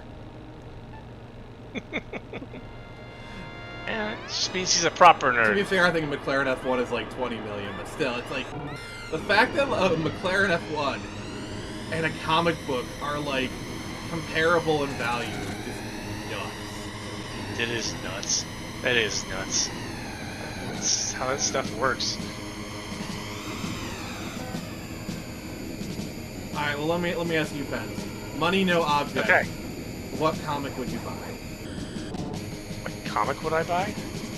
For me, it'd be Detective Comics 27 First Appearance of Batman. I don't even know the value of comics. And That's the problem. And chat, let us know what comic you would buy. Money, no object. Like, if you would buy Action Comics #1 for like 13-something million, let us know. To be honest, I definitely would. I don't think I would, even if money, no object. It's just. My problem is that would have to just kind of sit there and, you know, be there to look at. And I think someone else would appreciate that more than I would. I prefer to read my comics. Amazing Fantasy 15. Amazing Fantasy 15? What's First that? appearance of Spider-Man. Oh. That's definitely more up my alley. Yeah, for sure. Well, the thing is, the Marvel first appearances are actually a little bit less expensive. I think Amazing Fantasy only really goes for like a couple $100,000. Oh, only a couple $100,000. And could you look it up, like how much Amazing Fantasy 15 is going for? Oh, this ought to be good. Well, the other thing about Action Comics is Amazing Fantasy 15 came out in like the early 60s, whereas Action Comics came out in 1938. So there's like at least a 20-year difference, and a whole entire war separating them. True. Yeah, because the thing is, during the war there was paper ration, so like a lot of comics got trashed. Fair enough. Let's see.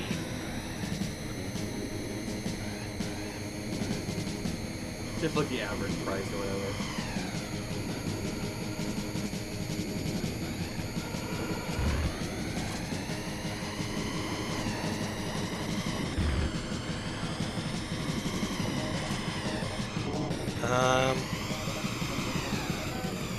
Mint condition is well over $1 million. Oh, that's still better than Amazing Fantasy. No, that is Amazing Fantasy. I mean, then Action 15. Comics, sorry. Oh yeah, it's not 13 million, so. Yeah, look up Action Comics. Yeah, like, those are one of the ones where it's like, I think there's only like 13 of them currently in existence that usually get traded around, so it's like, when an Action Comic comes up for sale, it's kind of a big deal.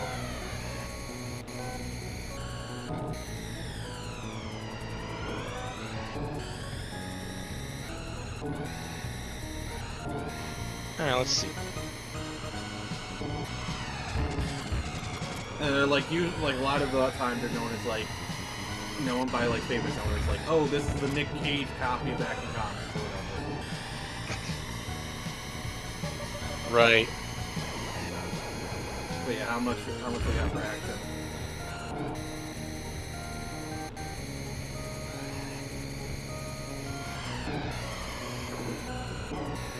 That's not right. Hold on a sec.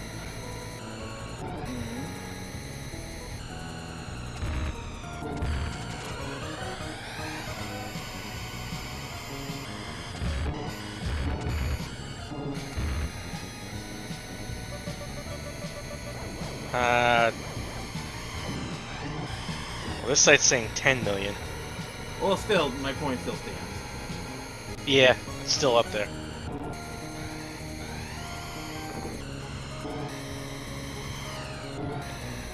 Yep, that's definitely way more than I would ever want to pay for a comic. Yeah. And it's not just money. Even if money is no object, I would be too afraid to touch it. It's like The problem Exotic. is, video games are starting to get to be these kind of prices. yeah, some of them. I mean, the other thing is, video games are getting about to their age where playing them probably isn't the best idea. Also true. Like, for example, if you had a copy of Action Comics #1 original print, would you actually read I it? ain't. No. Of course Yeah. not. That's my point. That's why I wouldn't want it, because, you know, I'd prefer to read the comics and enjoy them. That's why I Rather than love Facsimile edition wall. comics. Like, I can Because, I'm own guessing- I can own Action Comics #1. I can read it, you know, and I Right. don't care because it's a Facsimile edition. It's worth like what, Right. $2. Right. See, that's fine.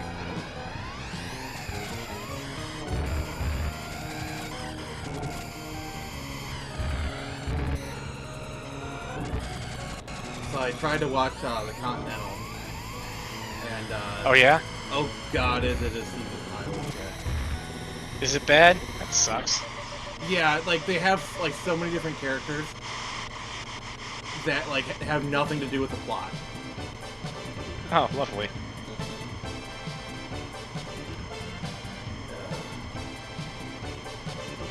All right, let's Nintendo switch it up. All right, give me a suggestion.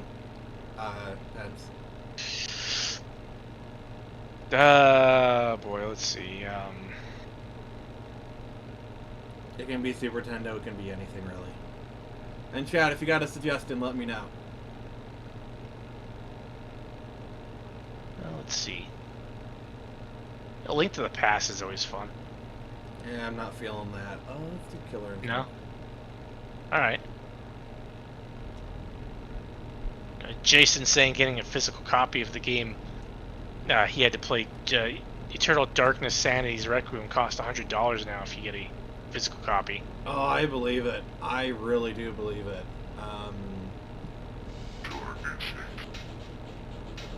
Holy crap, Oh. yeah, read the comments, because, like, the comments Yeah. just kind of, like...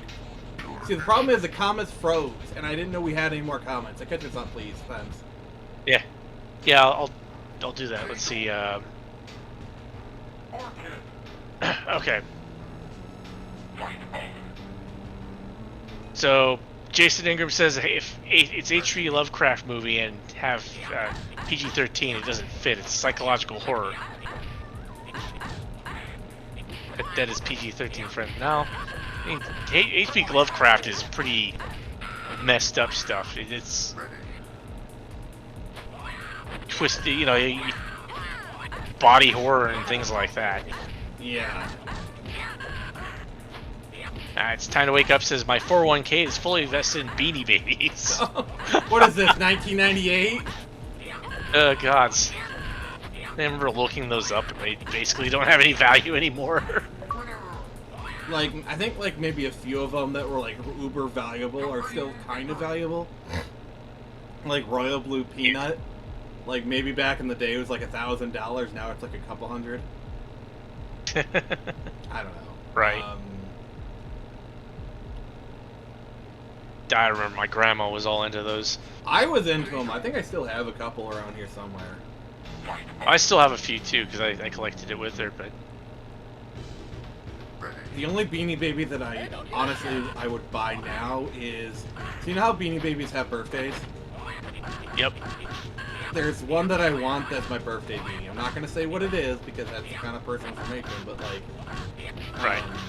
You know? I had one that had my birthday. I lost track of it, and I think my Alright, what's the grandma still comment had saying? it. Let's see. Jason Ingram says, think about a guy who secretly bought legit Superman #1 and a lot of other rare comics, and he did. His family didn't know until after he died. It's worth billions. Imagine that. Oh, see, the Yeah, last thing that I crazy. want, like, this is a legit, like, a legit, nightmare scenario of mine, okay? Like, let's say I'm a collector, okay, and I have, like, millions of dollars in a collection. I die. My family knows nothing about it. So they bring in somebody to appraise the collection. He's like, oh, this isn't worth much, I'll buy it off your hands for, like, $5. Basically, the guy scams them, essentially. Yeah, that would suck. I actually saw, like, this one clip where the guy was still alive, but he was essentially, like, a vegetable. So, like, he was in the room when this, like, appraiser was, like, scamming his family, and you could see him, like, tensing up. But he couldn't say anything because, like, he knew what was going on, but he couldn't communicate. Right. That has got to be living torture. To, like, know the value of stuff hell. and watching your family get scammed and not be able to say anything. Oh my god. Maybe what collectors should do, I can see why they wouldn't do it too, but is just have an itinerary of what the things you have are worth. Well, the problem is, like, it's the old joke. It's like, see, the bad thing about when I die is when my wife sells my guitars for how much I told her I paid for them. Gods, yeah. That, you know, it's like the old joke. Or replace guitars Yeah. with guns, you know. Yeah, like I said, I can see why you wouldn't want that, but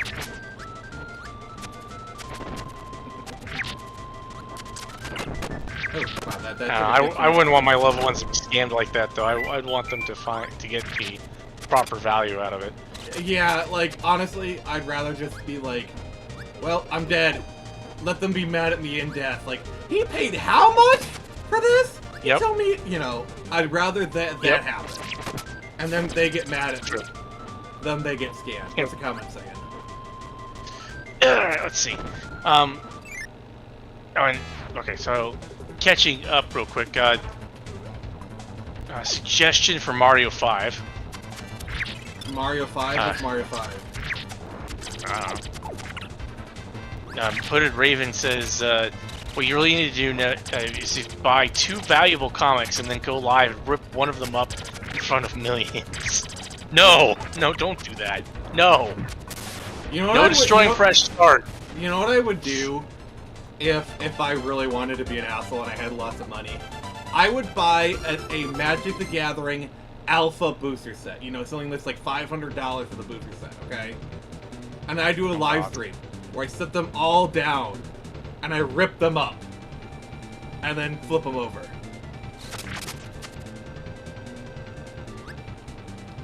And then watch, one of them's a Black Lotus. Yeah. Like, of course. Like there was this one where a guy pulled a Black Lotus on stream, and it made kind of news. Like, just imagine like that, but like I rip it up. Phew. It's painful. I would only do that if I had like more money, like lots of money. I wanted to piss people off. You know, like those people, like when a new console comes out, they buy the console and they like smash it right in front of everyone else in line, kind of thing. The content. Yeah, that shit's dumb. Like, I get it, it's their money, but you're still. Oh, sure it is. All right, catch up with the comments. All right, let's see. Sad Wake Up says 90s comic books were ridiculously overprinted. I have a signed Chromium cover Gen 13 #1 that was worth less now than it was back in the day. See, that's kind of the problem with a lot of indie comics is a lot of indie creators think it's still they act like it's still the 90s and anything with how they make comics, you know. Like, I'm sorry, your Chromium edition. Okay, I'm just alright. We're gonna do this.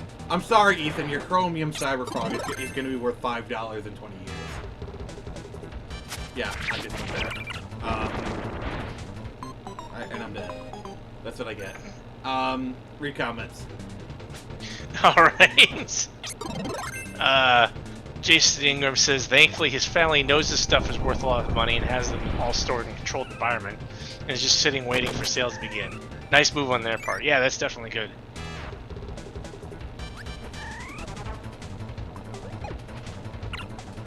And Jason Ingram says, I don't remember, what's that? Why Mario 5? You said Mario 5, man. That was you. Just Time Wake Up says, I feel sorry for all the old people who get scammed by all them valuable coin collecting TV infomercials. Yeah, I used to be a coin collector for a little bit when I was like in my younger years. It's fun, but it's definitely an old person hobby. Yeah. I have a silver coin, that's it. That is pretty cool though. Plus it feels good flipping it. And the sound of it plinking is great. I mean, like, let's see. I've read lots of coin books where, like, the history of different coinages, and it is fascinating. Did you know there at one point was a half penny? Yeah, I think I remember hearing about that.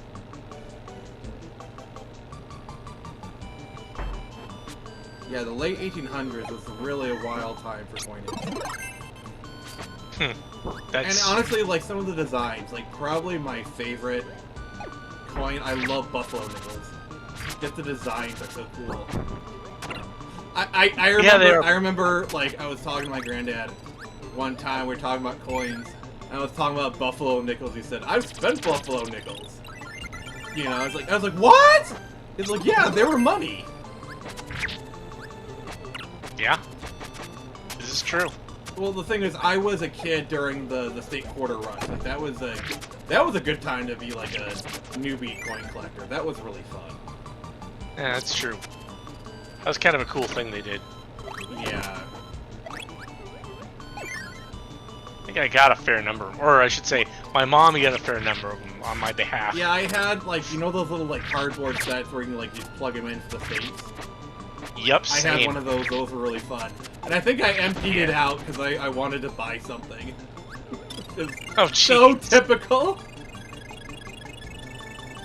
Yeah, I think my mom still has mine. Oh, I remember, like, this is like during, like, the height of the state quarter thing. And it was like, I think it was like I was at a funeral, and I was talking with my great uncle about, like, different state quarters, about how, like, the Ohio state quarter from Pennsylvania is, like, a little rarer or whatever. I was like, I was like Ohio P or whatever.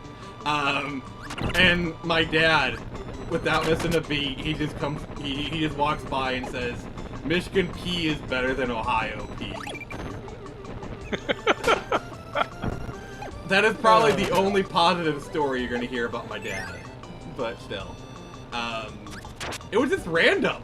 Like, it was like, yeah! Yes. For those who don't know, Michigan and Ohio have a bit of a rivalry going on. We hate each other. Ohio sucks. Especially if Michigan State versus U of M versus like U of M versus Ohio State. Ooh, that is a bit of a rivalry. Kind of have the same thing, although it's not really a rivalry. We just hate California. I mean, everyone hates California. I know, but we're right next to them. Hate Californians. Yeah, but we're right next to them, so they like coming over here. And I was always hoping that the heat would drive them off, but it has not, so... I mean, it's California. They live in the desert. It's like... Kind of. Alright, read the comments. Alright.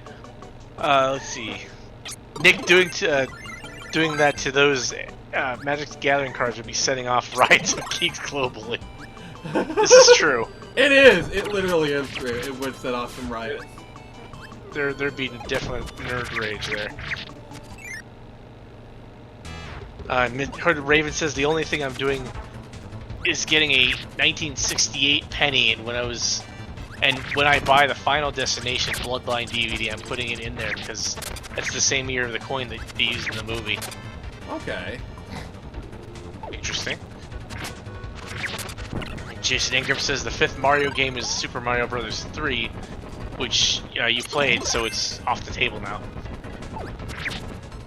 Well, the thing Super is, Mario Mario World is would be 4, so you're talking like Yoshi Island? Is that the one you're talking about? Maybe? There He's saying it's Super Mario Bros. 3. And then he's mentioning Super Mario Bros. 4, Advance 4 Super Mario Bros. 3. That particular version? I guess? I mean, I could. He says, I'm not going to have to play an all-red Mario again. I don't want to have to torture you again. Oh. I remember that. That was something else. What was that again? That was painful. Remember when I don't remember which one when it was, but we were playing a version of Mario that was all red. Oh, Mario Clash. I'm gonna be honest, that game was like actually kind of fun. It was definitely like the more you played it, the better you got kind of scenario. Right, it's just hard to look at. That's fair. And Time to Wake Up says there used to be a couple of 3-cent nickels before, both silver and not silver. Yeah. There also used to be a half dime. One of my favorites is. So you ever heard of steel pennies? No? During the war, when copper was rationed, they actually made pennies out of steel.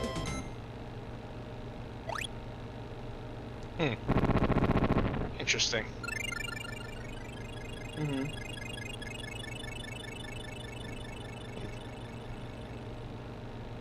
Huh, well, I mean, makes sense. Surprised they don't do that now, considering how much they complain about how much copper costs. I mean, to be fair, there's very little copper in the recent penny anyway. But what's the chat saying? Alright, let's see. Jason Ingram says Texas is at war with itself. The Aggies hate the Texas U, and Texas U hates the Aggies, so we're weird. Jason Ingram says, yeah, Yoshi Island is the game, you're right. And he's heard of steel pennies. Okay. Singing in the rain. Alright, if we're talking about in-game, everyone hates Scottsdale here in Arizona because they're all snobs. What about Flagstaff?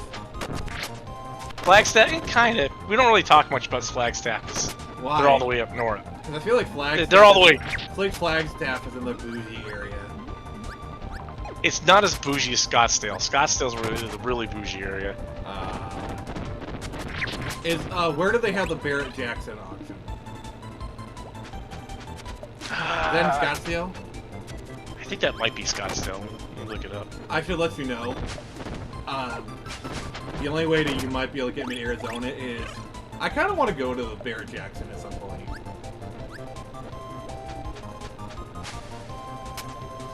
I hit you up like, hey Pence, you want to go to Barrett Jackson? And you're like, sure, free trip.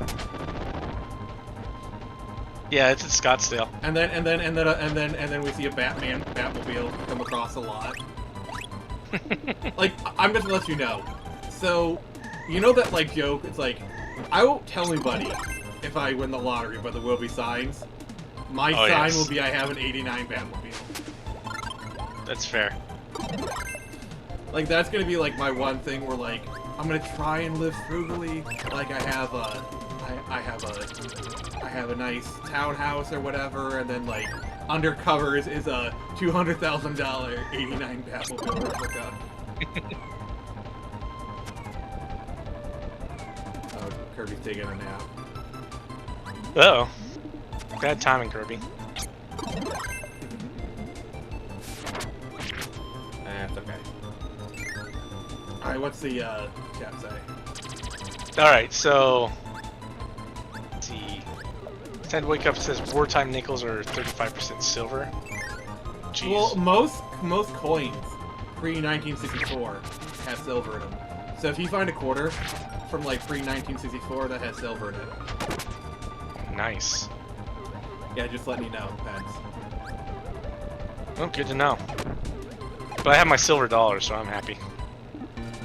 Yeah, some of those silver dollars are really, really nice. Like a peace dollar. Those are beautiful. Let's see what I got. It's probably a peace dollar. It could be. That's almost like the most common one. I know my Nana, she has a, I think it's a, like a $20 gold coin. It's like a necklace or something. That's probably worth a good chunk of money. Not even like bullion notwithstanding. Yeah, those are. I mean, gold is pretty. Well, yeah, the gold double eagle. Oh, I remember the mid 2000s. There was like this big hubbub where like there was like one 1933 gold double eagle that like shouldn't exist, but like it auctioned for like $6 million because it was the only one that was legally allowed to exist. Huh. That's nuts. Yeah, if you ever want to like get a chance, look up the story of the 1933 gold double eagle. Yeah, we'll do. Okay, so it's a Liberty dollar. Alright, Liberty dollar. Not a peace dollar? Silver walking Liberty. Oh, okay. Is it like an actual one, or is it silver bullion dollar? It could be silver bullion. What year is it? Let's see. Because the bullion dollars, they use the walking Liberty design. It's a 2012. Yeah, it's a bullion. It's a silver bullion dollar. It's not Gotcha. actually silver dollar.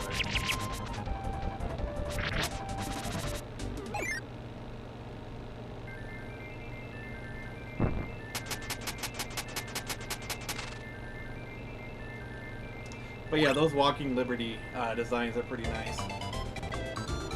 Yeah, I mean, it looks pretty good. I like it. Yeah, look up the the peace dollar design. I think you like it.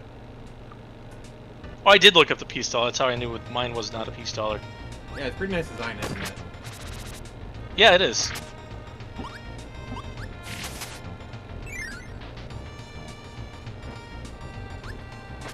You're that one kid, you're playing Pogs, and your slammer is a 1923 peace dollar.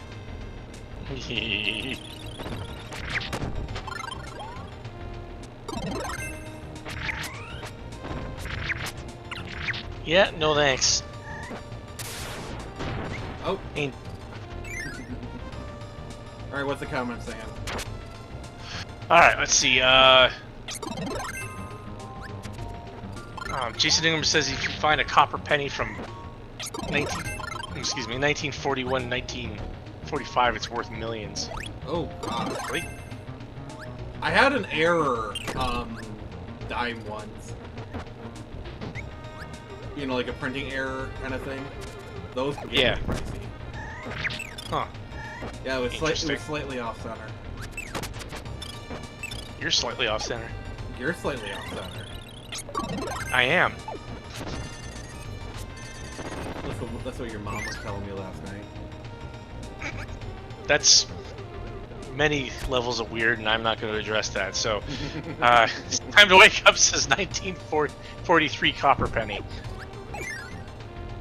Jason Ingram says, I'm worse than you, Nick. I would have a BTF DeLorean. Oh. See, I love DeLoreans, but like, I don't think I could handle the constant Back to the Future jokes. Like, you just get the same 3 jokes, like, can this thing go to 88 miles an hour? You know, stuff like that. Like, You just gotta embrace it. Get to it before them. I don't want to embrace it. But I knew in my old town. Hey, you want to know one way to tell if the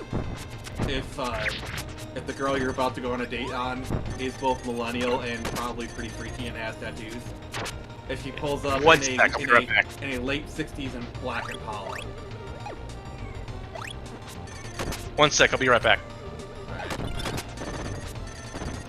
And for those who don't know, that's the supernatural car.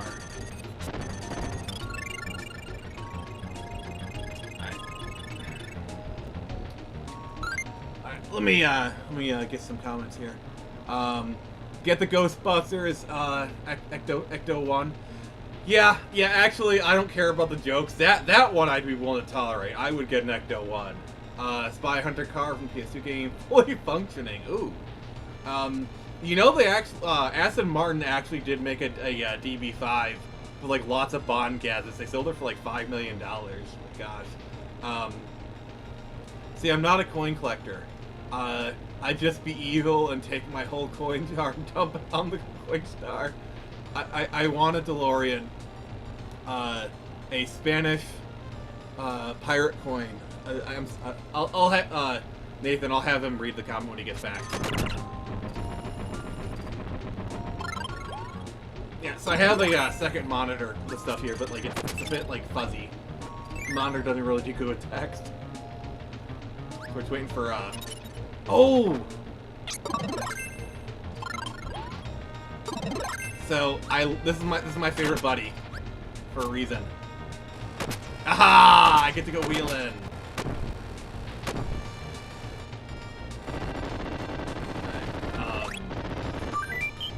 So Pence will return. I think he's just taking care of some lady business.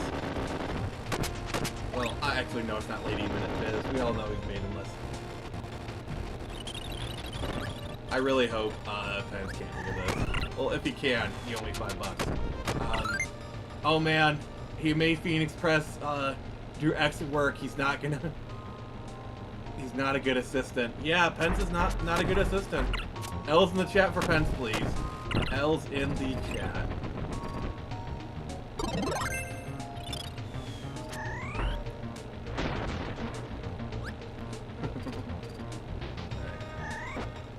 It's hammer time, guys. It's hammer time.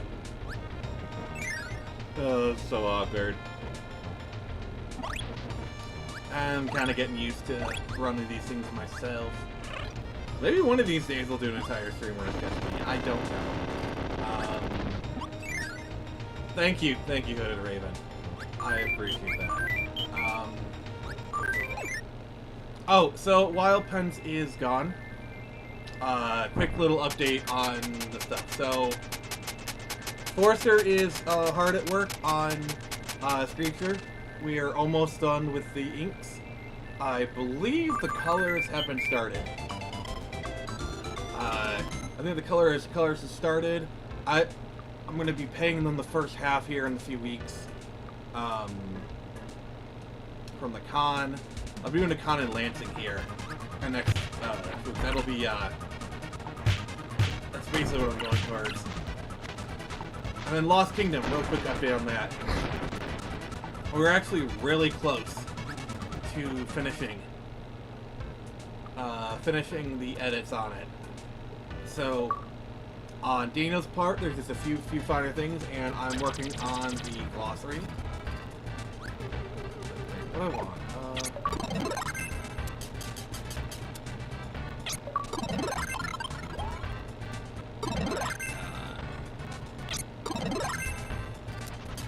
So yeah, that's coming along good.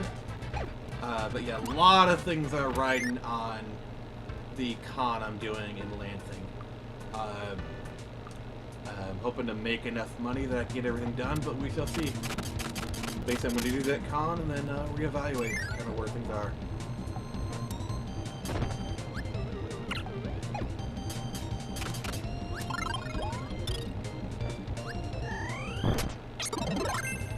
Plasma Burst!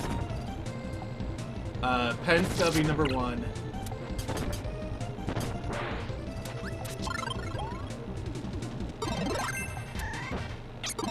Okay, so that's Plasma. Okay. Pence is best assistant.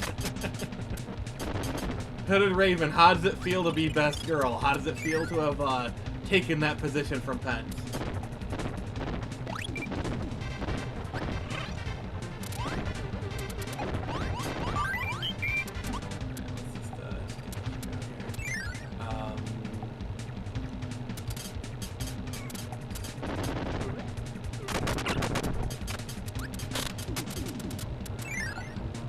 I've always been a pretty big Kirby fan, I would say. The games are just fun. Oh, I'm stoned. I'm stoned, guys. Alright, I'm back.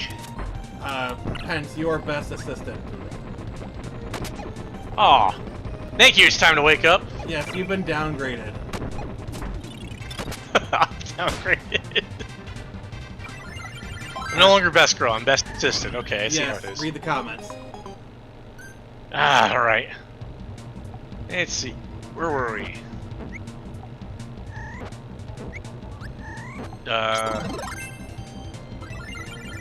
Nathaniel Brown said he'd get a Ghostbusters ectocism. The Ecto one. I guess so. Yeah. Time to Alright. Wake Up says buy a kind of hunter car from the PS2 game. A fully functional one? That would be nuts. Did you, I was saying this while you were gone, but like, Aston Martin was actually selling James Bond DB5s that actually had working spy gadgets. Oh, jeez. You want to know how much they were selling them for? How much? $5 million. Doesn't surprise me, to be honest. The thing is, if I had the money, I'd buy it for $5 million. Well, of course you would. I mean, it's a brand new DB. Oh, baseball is one of my favorites.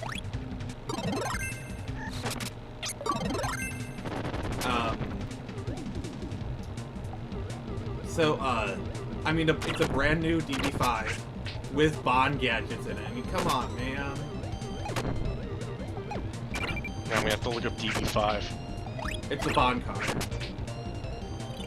Yeah, I figure. But yeah, look at the Aston Martin, like the new one. Like, they did a whole video showcasing the gadgets. Oh, okay, I gotcha. Now I know what you're talking about. That is actually a pretty decent looking car. What kind of gadgets did it have in it? Well, it sadly doesn't have a gadget to get you a girl. You'll remain maidenless. So you say. I swear, when you actually get a girlfriend, I don't know how I'll be able to deal with that. Assume I even tell you. Wait, do you actually have a girlfriend? It's always possible.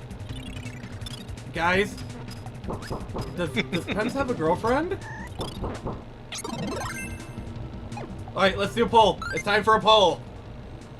Oh no! Alright, we're doing a poll, guys.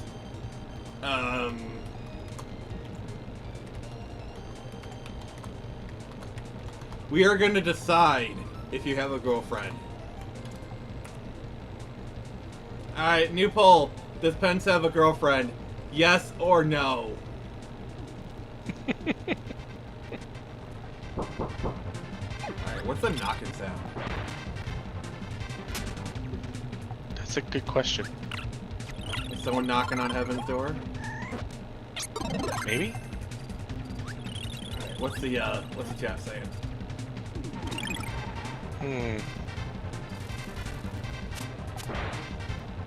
What's the... There it goes.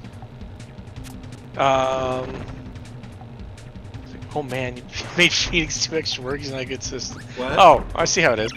I'm catching. Let's look back up there. I'm not a good assistant apparently. You're not. You're the worst. Terrible. Of course, Time Wake Up is repping me. I'm the best assistant. You're the best around. I should really Couldn't play you even- now.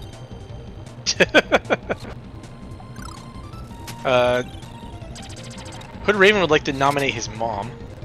For best assistant? I guess so. Okay. It's time to wake up. Says Pence still and will be forever best girl. Mr. Hood and Raven is hero. Oh, okay. Okay. Gotcha. Fair enough. Alright. I'll take it. I guess.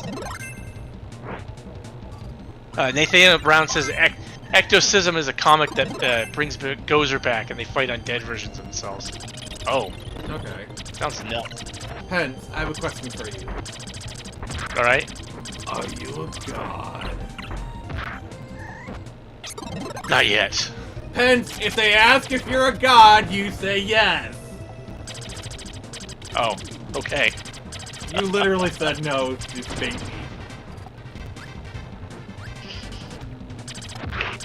I guess you're a masturbator. Ha ha ha. It's time to wake up says hero status. While rare, it's easily achieved. I once called a girl I knew hero for falling off her bar stool and landing on the ground and not spilling a drop of her beer. Oh, okay. Yeah. Alright, what else we got? Nathaniel Brown says technically no. Alright. I'll take that as a technically no. So speaking of technically no, the results of the poll, Pence, you have a girlfriend, apparently. Oh, interesting. So Pence is not maidenless. You'll always be maidenless Well, to me. I appreciate the vote of confidence, guys. But just like incel, it's not an actual description; it's a state of mind. Wait, I'm pretty sure having a girlfriend is an actual description. You can't just say, "Oh, I think I have a girlfriend, therefore I do." That would solve a lot of problems. Yeah, it would.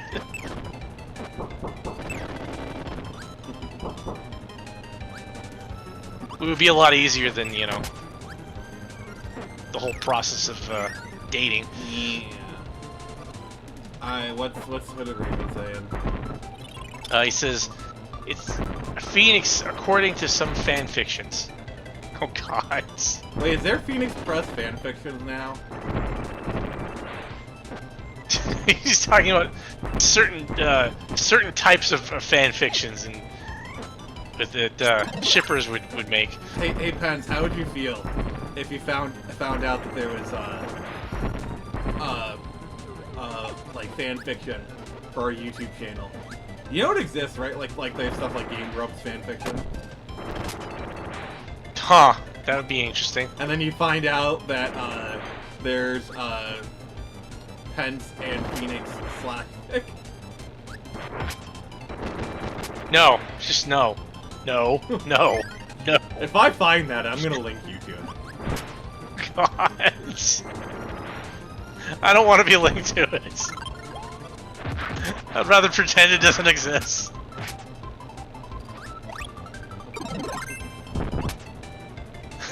It's time to wake or even better, we're doing a charity stream, and one of the tiers is get us to a certain amount, and we'll read actual fan fiction live on air.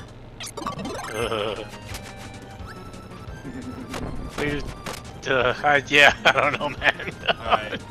But, read the comments, buddy.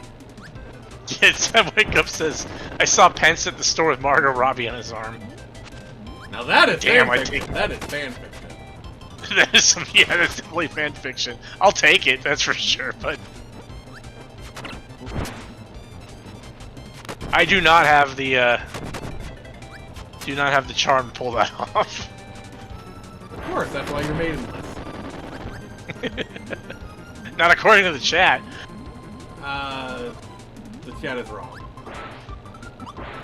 Oh god, Mr. Hooded Raven says it was a dark and starry night in Phoenix Hill. Oh, no, you know what? I'm done. I'm not done reading any more of that. Alright, guys. Someone gives us a $5 super chat. Pencil read the fanfiction. Wait, who told you that? I did. I told myself that. Well, that's the real fanfiction here.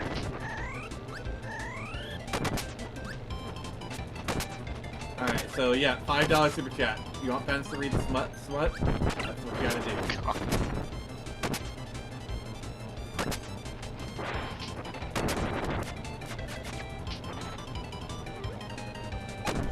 Dude, they're stealing your powers? Yeah. It's literally what they're doing. I know. What's the chat saying? I already said I ain't reading that. Well, yeah, they haven't given the super chat yet, so that's fair.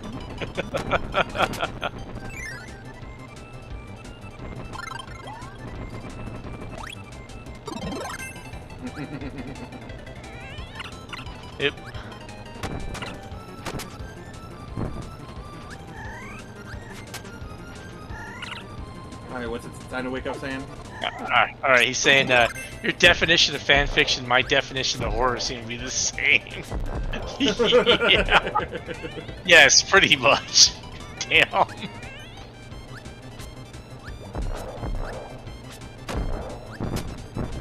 Yeah, that sounds like a nightmare right there. Yeah, so give us a $5 super chat so we can do it for pets.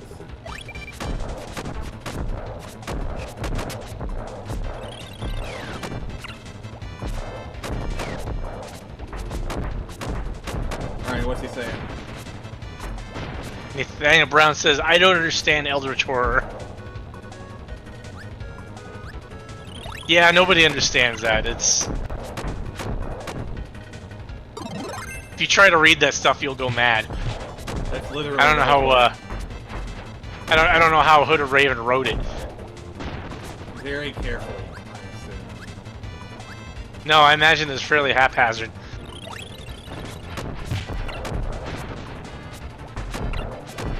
In a blind fugue state. Something like that, yeah. Any more God. comments? I don't think Nyx would appreciate that. Why? What's he saying? It's time to wake up says, at least make it believable. Ship pins with Nyx. That requires... Yeah. That's a two-party consent kind of ship. Yeah, that ain't gonna happen. See, I'll deride Pence all day long, but Nyx is special. We treat her well here.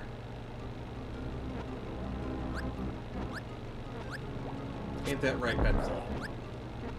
Yeah.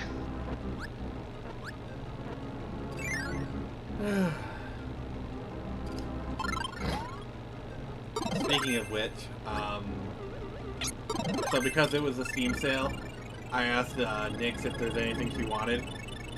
Uh-huh. Oh no! Alright, it has been done! Pence, you know you have to do it now. Alright, fine.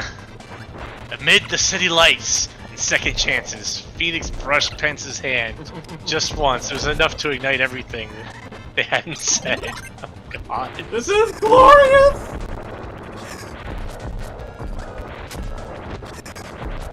If by ignite you mean explosives, then I'm with you. This is glorious. This is everything I wanted. That's the stuff nightmares are made of. Oh god. This time Wake Up has a response. Best girl would never. You're right, man, I would never.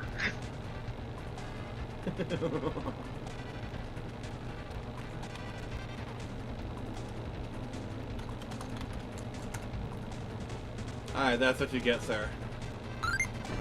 Dear God, yeah. Ugh. Ugh. By the way, the offer still stands. If you want him, Pence to read bad fan fiction, it's a $5 super chat. Why am I doing this? Because you're my friend.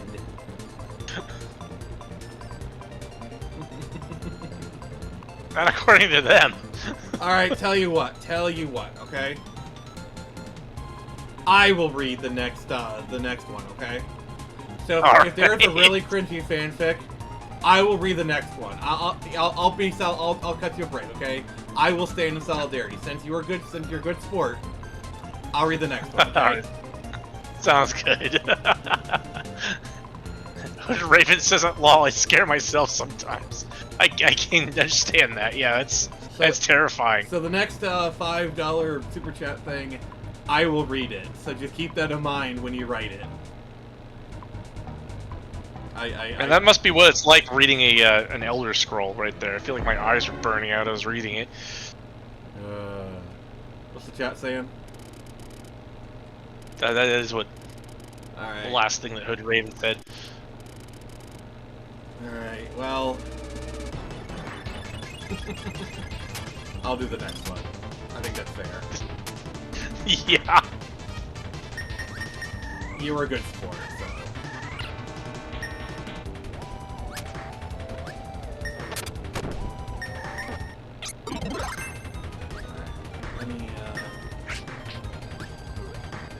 Nope, no further comments.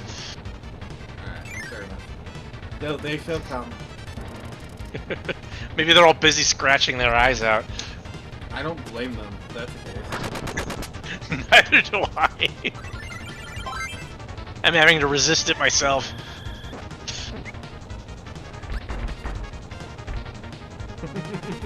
My eyes! My eyes! They burn!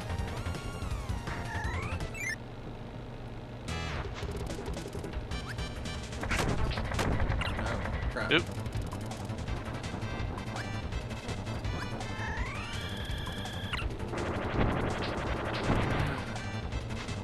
Alright, so, just so you know, we will, next week is gonna be, next week is gonna be a bit different. So there will be a Tuesday stream, but the Friday, Saturday, and Sunday streams are not gonna be happening because I'll be out of town doing a convention and I need to kind of focus on stuff. Focus on making money.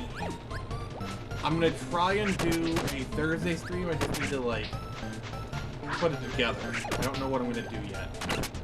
Depending on like who's available and whatnot. So remind me, Paz, I want to talk to you after the stream. All right. As long as there's no brushing of hands or anything like that. I'm just gonna gently brush your cheek. No, thanks. I'm fine. I'll gently caress it. No caressing. Stay away from my face. Leave my cheeks alone. Fine, I'll do the other cheek. I said cheeks. Leave all the cheeks alone. Alright, plenty of other body parts. Forget the chest. Well, Hooded Raven is currently driving. Ah, okay. Well, it's a bad time to be scratching your eyeballs out. Of course, you're the one that wrote it, so... Yeah. Yeah, what goes on in your head, I don't want to know. What's it time to wake up saying? It says Thursday fireworks stream, blow stuff up. It's patriotic. Oh no, Thursday next week.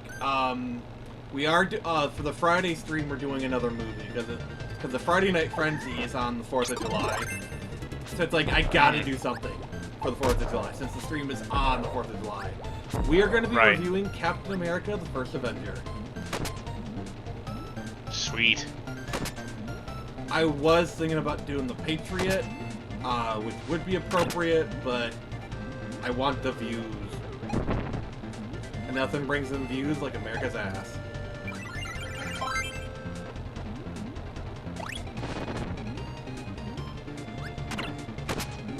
True enough. But yeah, First Avenger is a good movie, so it'll be a good time. Yeah. Yeah, Jared will be there, Nix will. It'll be a good time. Also, Nix will be going on sabbatical for the month of July.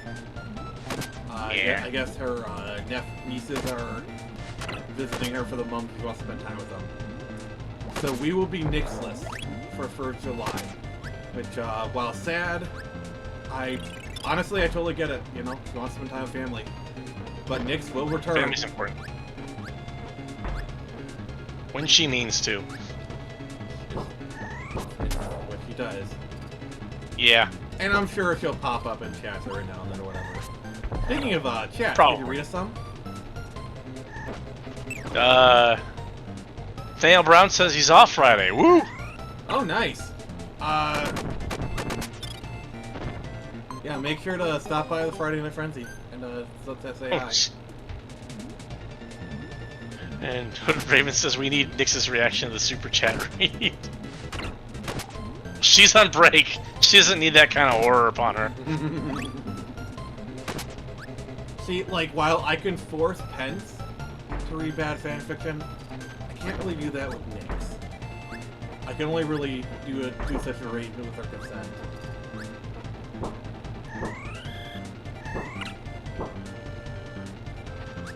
Yes, Pence is my slave. Nix is not a slave. I am definitely not a slave. You're very... Don't give them food for the food for the Don't victim? give them food. Yeah.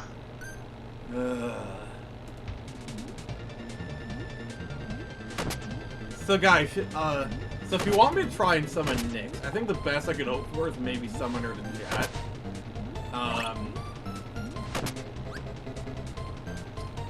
Alright, time for another poll.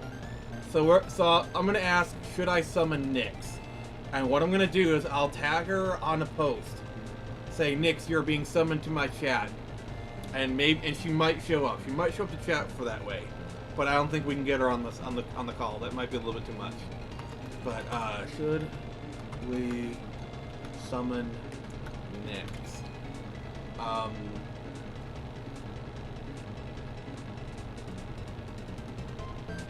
Alright, we have poll. And I'm gonna do another game. Ah, but what? That is a good question. Chat, what should I play? Alright, so chat, while I'm waiting for your suggestion, I'm gonna play some Mega Man Battle Network. But the next game is gonna be a chat suggestion.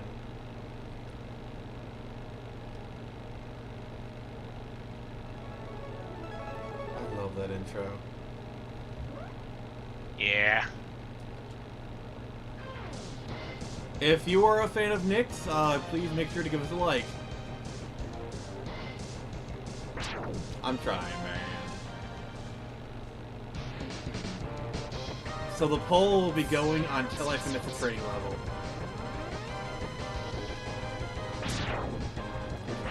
We'll take one.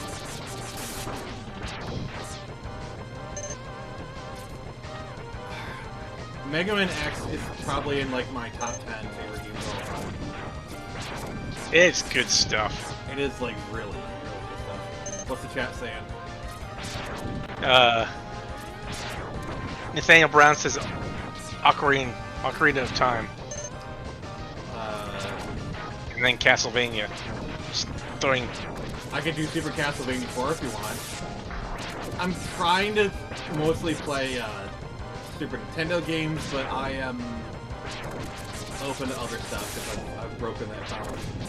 Like, literally the second game I played was DK64, so I have no room to talk. What's the chat saying?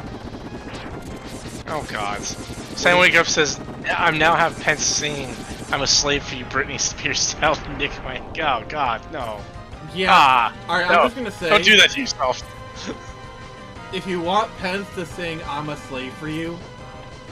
It's not happening. It will not happen. That'll be $1,000. I will not sing that. That'll be $1,000 super chat. Which, by the way, Pence, you're getting half of it.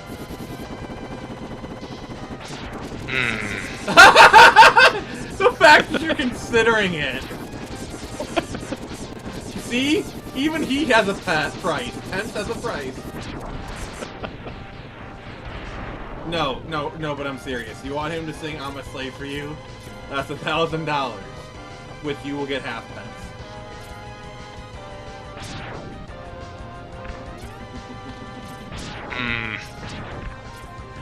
The fact that you're even considering it is just great.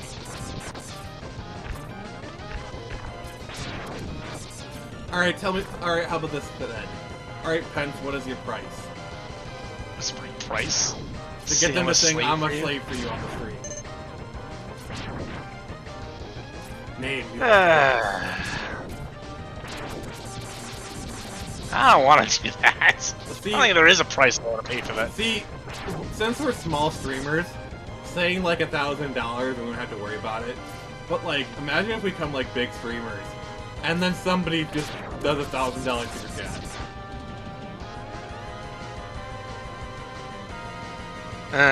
That's why I can make these jokes now. Oh, I know. Also, I did kind of put it like abnormally high for you though, because the worst part is if I set it at 100, I could see somebody doing that. And I would say no. Yeah. $50 is not enough at all. Yeah.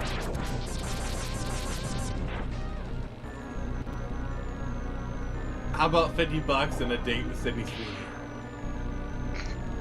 Nah, I'm good. A date with Sydney Sweeney, she can keep you on the cheek at the end. Damn, bro. Nathaniel Brown will do it for $500. Wait, what for 500? Probably staying on the slavery is what I'm guessing, Sam. Hood Raven says, "You're lucky I'm tight on money." I didn't say I'd do it. And I'm serious, Pence. If someone does do $1,000 super chat, you'll get half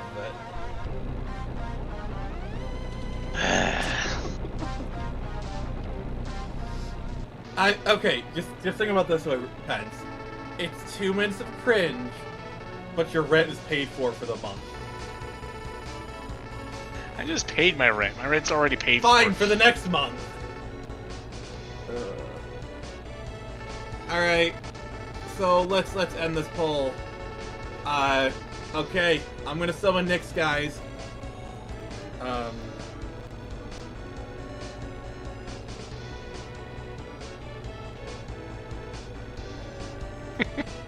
I don't think anyone's gonna do it very well, Nathaniel Brown.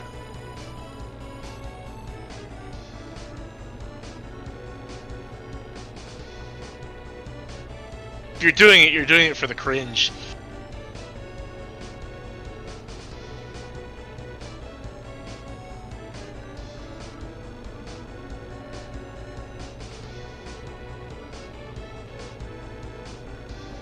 Alright. I have summoned her. Whether she answered the summons, that is up to her. By the way, do we decide what the game we're doing next? Ooh. You said you had a Castlevania, right? Oh yeah, we'll do Castlevania 4. There you go.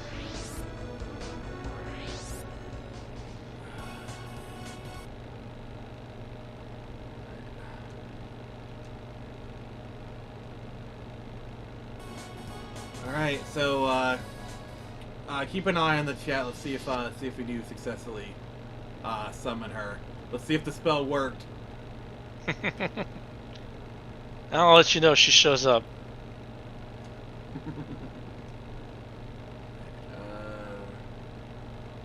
But yeah, let's play some Castlevania 4. Nope.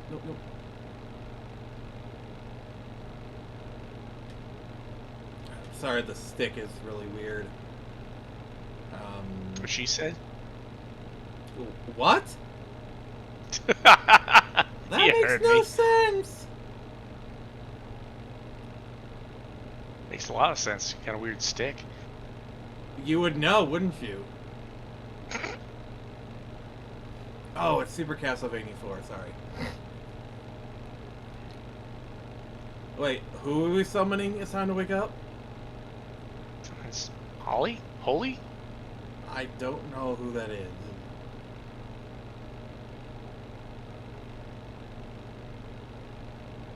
There's nothing holy on this channel. Other than your memory, perhaps. That's fair. What were we SWAT talking about? Cats! Oh, I'm favoriting this game. Oh. Yeah, Nice. we're doing SWAT Cat next. I'm making an executive decision. I'm on board with that.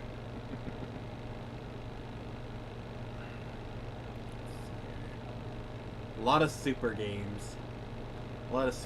Yeah. Super Nintendo. Funny that. It's almost like it's in the name of the system.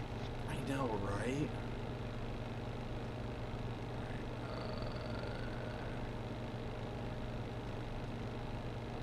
Alright, what do we got for chat? Nathaniel Brown says he might go to sleep. Alright, well, that's fair.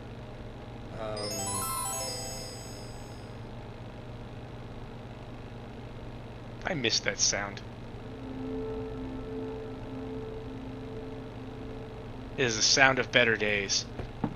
Yeah.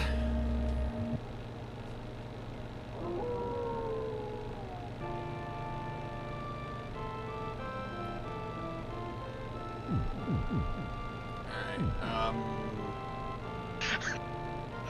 Wait, what's it saying? It's time to wake up. Says Nick equals meteor. Nix equals holy. Pence equals the live stream.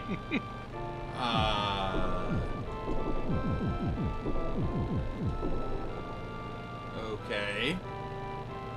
I guess we're all Final Fantasy spells / things. Very well.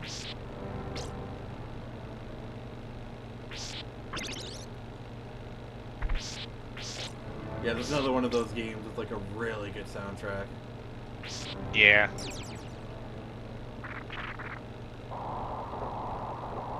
I feel like out of all the consoles, I feel the Super Nintendo is like it has the games that Super Nintendo games are the ones that hold up the best, in my opinion. They do hold up pretty well.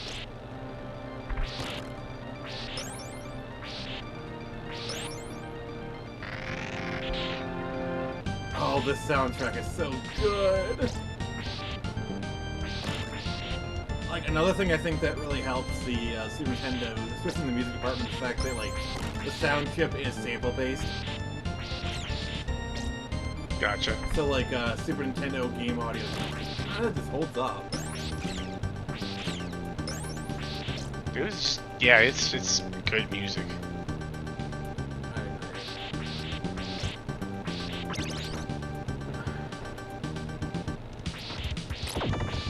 Like just the soundtrack is just, oh, it's so good.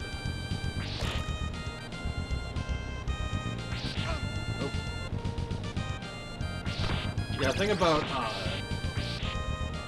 Castlevania 4 is it's very whip-centric. Like some games focus more on like the sub weapons or whatnot. But this one, it's got really good whip control.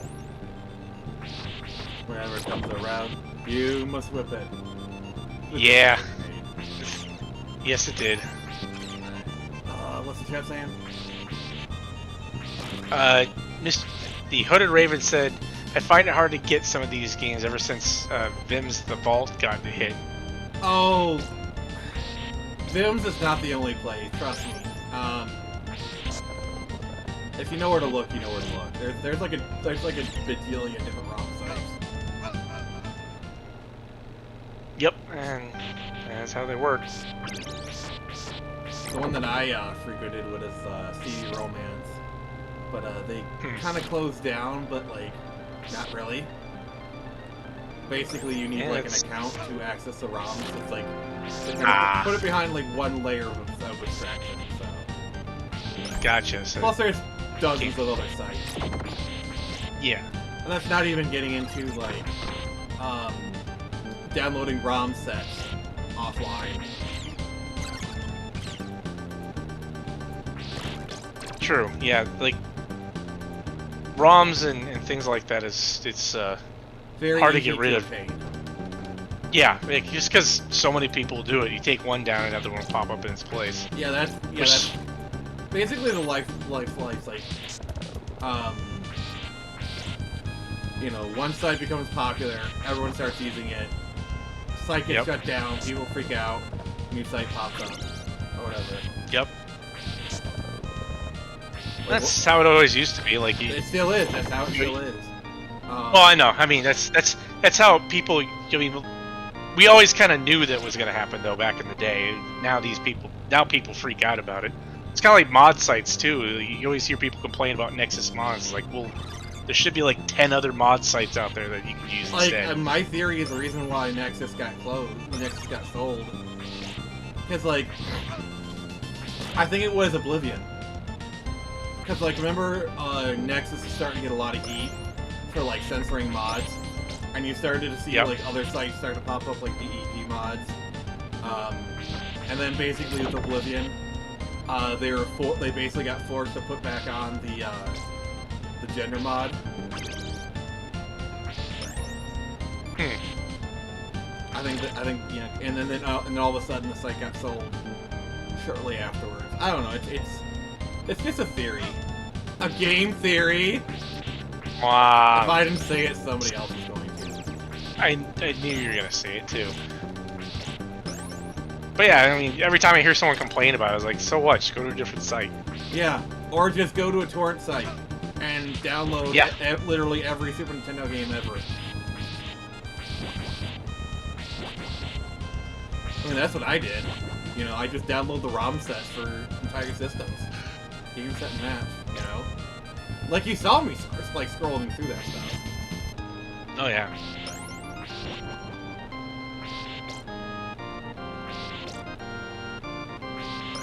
See, Brown says that game is cool. What? He says that game is cool. What game? I have no idea. Maybe Castlevania? Yeah, I mean, Castlevania is cool, so. It is, yeah, it is.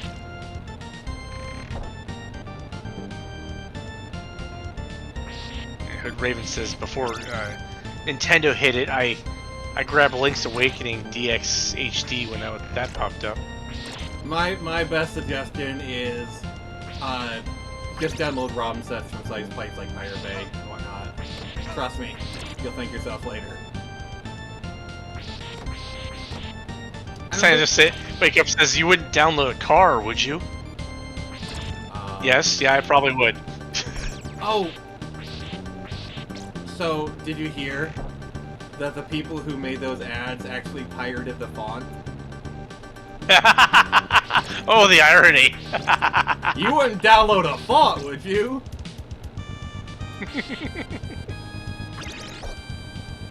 That's funny. It is. Funny thing, maybe you could get the STL for a car, although I wouldn't want a car made out of the PLAs for 3D printing, but it's possible. Well, the thing is, like, I know the big thing is, like, 3D printing, pew-pews. But, like, while it's possible, it's still, like, you know, a lot of those... I doubt a lot of those things you might get, like, one shot of them. Yeah, because PLA is not exactly strong material if that's what you're using. Yeah. If you're using some of the fancier 3D printers that actually use real materials, you might be able to get away with it. Yeah, like, I see, like... There's kind of a fine line where 3D printing ends and you're just CNC. Yeah, fair enough.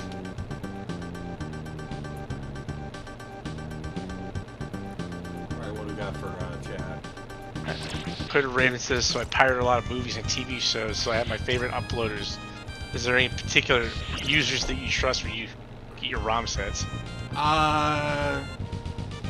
No. I know for movies, there's like this one site I go for my movie torrents.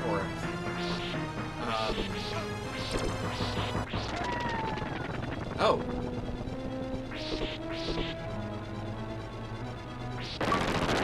Beating a death horse, that's funny. That's pretty funny.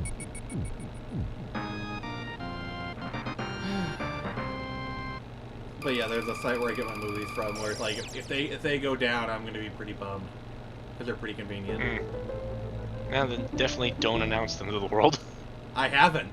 You notice I didn't? Good. Yeah, I know. That's always smart.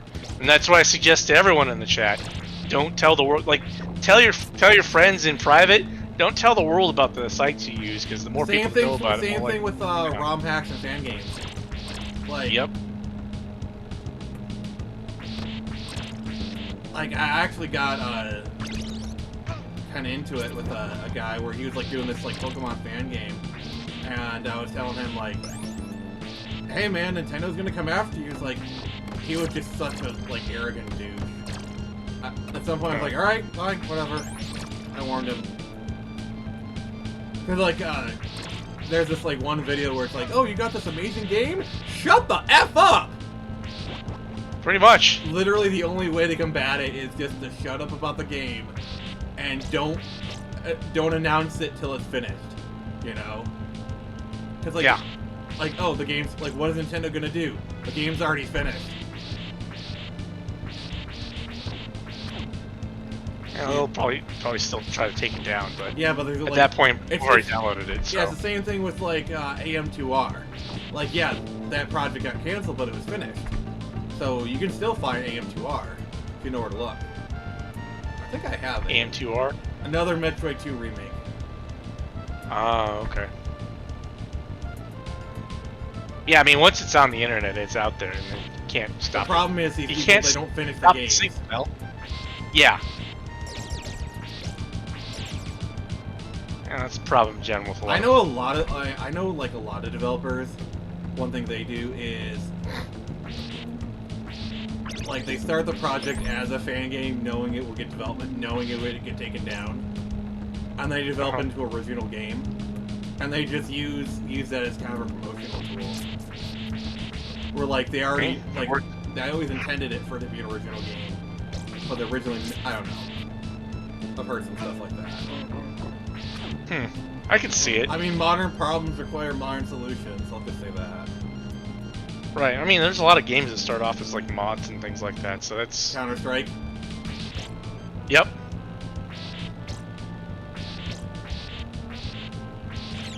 All right, what do we got for chat? All right. So let's see. Nathaniel Brown's going to bed. He says, "I'm going to bed, y'all. I can't stay up much longer. I tried. Y'all stay You safe." did your best, Nathan. I'll see you on Friday. Good. Yeah. Good night, man. Yeah. Thanks for joining us. Stan Wake Up says, "When I win the lottery, I will buy Jason Ingram a 3D lasagna printer." 3 lasagna printer. Oh gosh. Oh boy. Daniel says, "When I win the lottery, I'm going to buying all the pages for my comic and publishing my story." Fair enough, man. That's gonna be really expensive. Can be, yeah. Oh god, yes. I mean, you definitely know more than I would, but I definitely know the costs of it too. Well, the thing about At least like, some of them. making your own comic is they add up, Oh yeah, I know. and it's really funny when like when you're writing your comic and they're like, "Hey, you should just add a few pages," and I'm like, "Do you know how much this shit costs? Like you're just adding a few pages." Literally adds another $1,000 to the project. Are you gonna pay that? Yeah. It's funny. Nope. Yeah. Hood of Raven says, "Phoenix, if you ever need help with the movie or TV show." Oh, I'm good. I know what I'm doing with that one.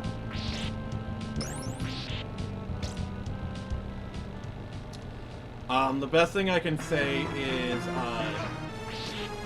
VPN. Your VPN is your best friend. That's true. Alright! VPNs are a smart way to go. Oh geez, that was the mid-boss. Ah. Boss was mid. Like you. Ah. I walked into that one. You really did. So yeah, we are probably just gonna go for 3 hours with this stream. Sounds good to me.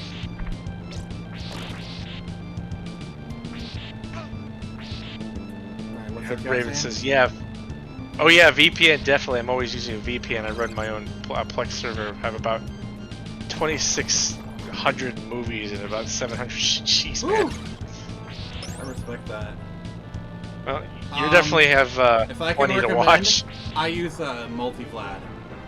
That's what I use for my VPN. Yeah, VPN. That's something you can recommend though. I use Proton myself. Isn't that like a compatibility tool for Linux? It's also it's not the compatibility tool for that made by Steam. It's a different thing, but it's also named Proton. Okay. But it's a VPN. It's pretty decent. It's runs out of Sweden. Okay. Run by the same company as CERN, actually.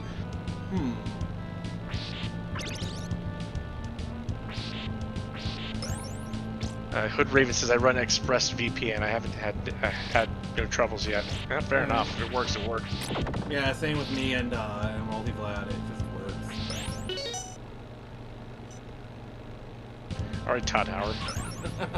I knew that was coming. I knew it when I said that. It's like, as soon as I said it, it's like, oh, it's coming. It had to be said.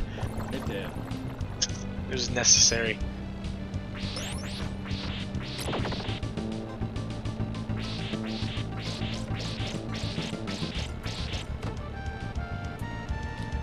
Any more chats? Oh, nope, that was the last one.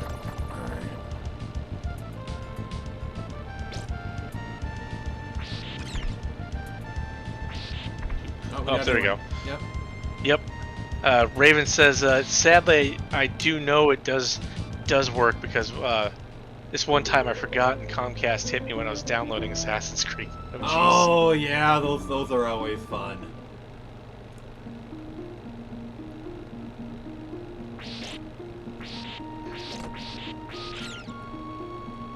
Time Wake Up says, Skynet cares little about your puny VPNs. I don't know, cause like when I don't use a VPN, I get those little alerts from my ISP. But when I do use a VPN, I don't get them. So yeah, funny that. It's almost like they work. Yeah. It's always funny, like if you ever watch like a VPN ad, like you can watch Netflix in Britain. You can do all the like you know, like there's one reason people get a VPN. Well, one reason most people do it anyway. Yeah, I mean it is fun to kind of explore the world. It's like if you go on YouTube with a VPN, you get to see like Japanese ads or German ads versus the American ads. And see, the thing is, like even as an American, I still get the Spanish ads. Huh? Which is weird because I don't. And you live even closer to the border than I do. I know, right?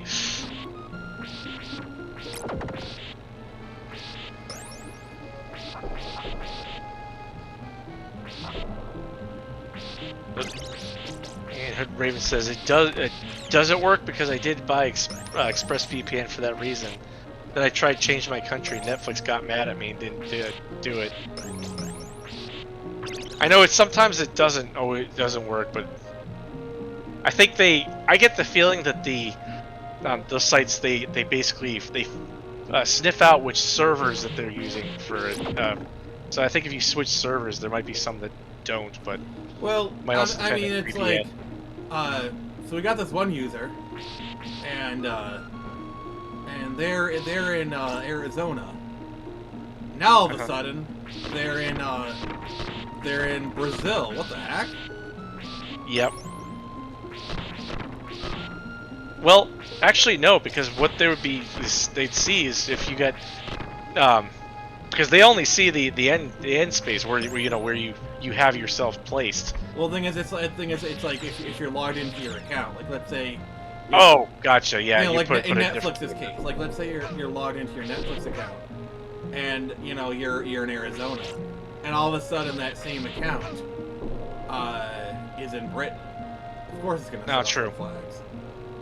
No, that's true. What's the chat saying? So Hooded Raven says, "I'm glad I dropped Netflix when they started charging you for extra usage on your Netflix." I dropped Netflix a while ago and was using my parents, and up until they said you have to be in the same household. It's like, all right, well I'll stop then. It's funny how like they're all okay with password sharing when it boosts their numbers initially, but once they start getting hard up for money, it's like nope. I know they've been talking about that for a while, and now they have actually done it. So yeah, remember like the tweet they did where it's like love is sharing a Netflix password or whatever. Did they? It's an older. But it checks out. It does check out. It's like your username.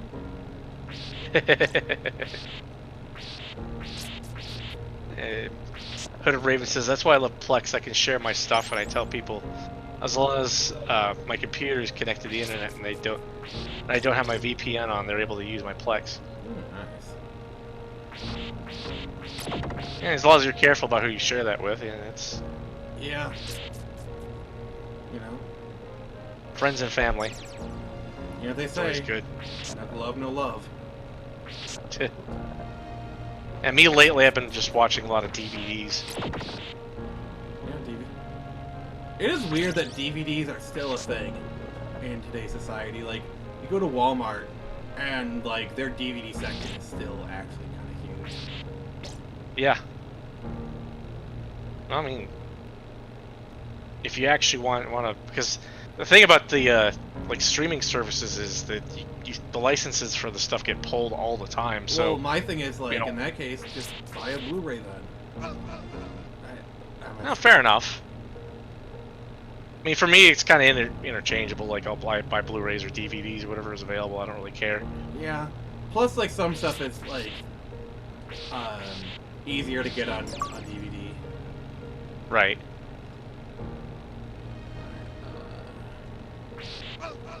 Oop. That's why I love save Let's see. states. Raven says, I have one friend who's canceled all his streaming services because of my Plex. Because of my Plex, he told me he saves about $122 a month. Jeez. Yeah, I know most people nowadays, they either do the Plex or they do the Amazon Fire Stick stuff. I think that's Plex, though. I mean, I have a Roku, but I think it's the same idea. probably, yeah. I mean, I have my one subscription that I have, which is High Dive. So Which is what? it's an anime streaming website.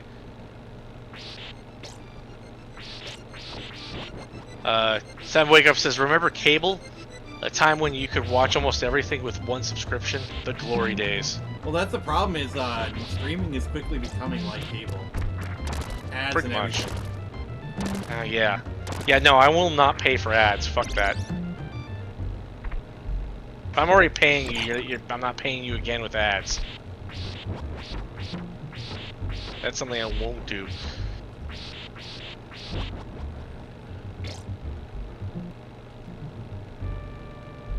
And oh, we have a Herman P. Hunter in the chat. Hey, buddy. He says my biggest sales have been physical copies. Yeah, like talking comics, like I have digital, but it's more just like, it's more of a courtesy for people kind of thing. I mean, digital is more for convenience. But physical is just better in general. It's nice to be able to hold books and comics and whatnot in your hands. I think there's a Stan Lee quote that comes to mind. He says, digital comic books are a lot like boobs. Sure, they look great on the screen, but I'd rather be holding them in my hands. Yes, definitely. That is a Stan Lee quote, by the way. No, I believe it. He's right. They look very good on the screen. But Oh yeah. they're soft and warm, and they're very nice in the hands. Yeah. I mean, you Sure wouldn't know are. that. You wouldn't know. You've never touched a boob. Oh, I know. Your mom doesn't count, or your sister. I'm not touching my mom. What the hell's wrong with you? I mean, where to begin, actually.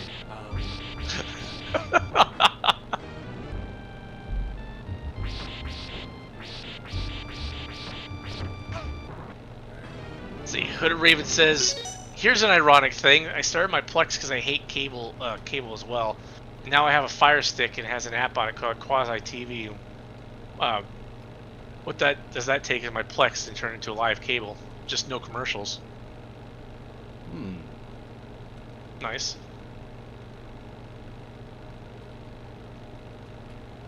Alright, you guys. And there was a time when streaming was cool in the beginning where you didn't have commercials. They had the uncensored stuff where they just put whatever's up there, and it had potential, but it got corporations did the corporation thing. It was good for about 10 years or so. About late 2010s, they started getting like what it was when it was like Netflix and a few other niche services. It was fine, But when every company wanted to have their own, Yeah, and they started taking away from other services, and yeah. That was dumb. And now everyone's like, let's do commercials, because that's the way to go. Nah, man, if you're gonna do commercials, it's free. Because the commercials are paying for it. Don't make me pay twice the subscription amount to get rid of the commercials. That's stupid.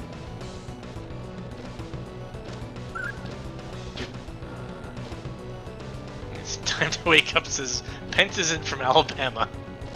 True.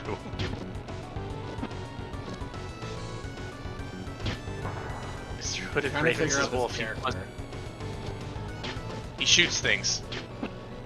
It's gonna hurt.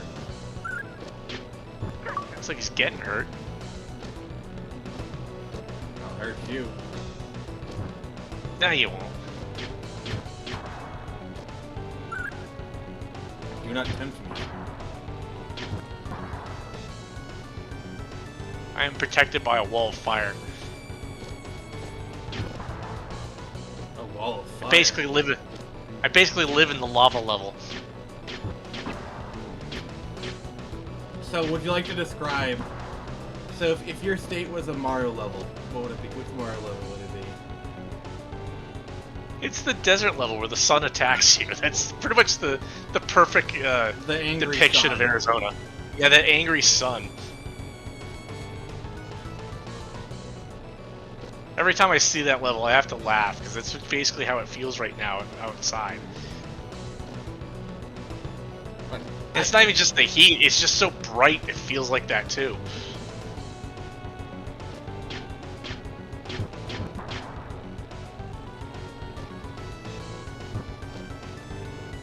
The outside just there to attack you is what it feels like. What? The outside's just there to attack you. That's why you stay inside during the summer. Sounds about right.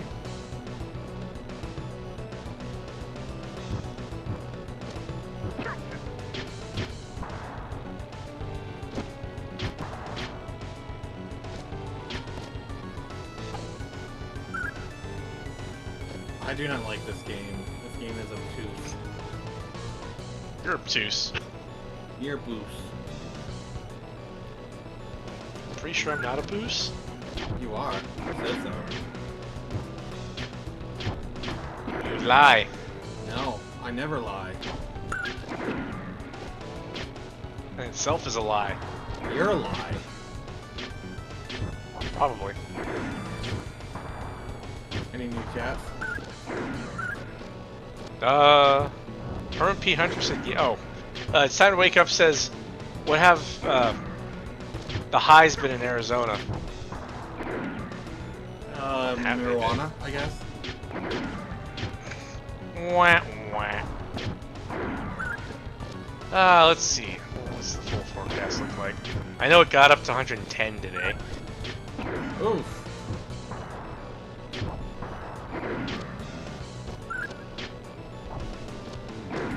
Let's see.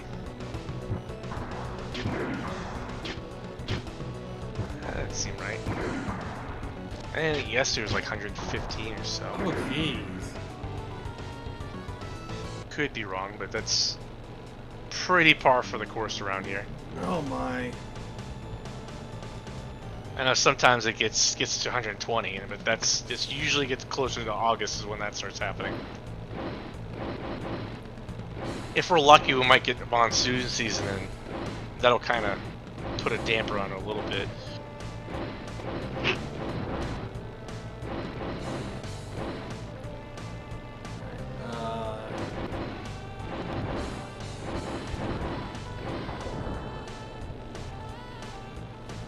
Alright, so we gotta try this again, I guess. What's the chat saying? So, oh, Time to Wake Up says 110 without the heat index. F that. Yeah, that's pretty normal around this time of year. It's 110 or so. It's actually been pretty cool lately. Like last week, it was in the 90s, late 90s. Or top, not late 90s, high 90s. Cool is in the high 90s. Shh.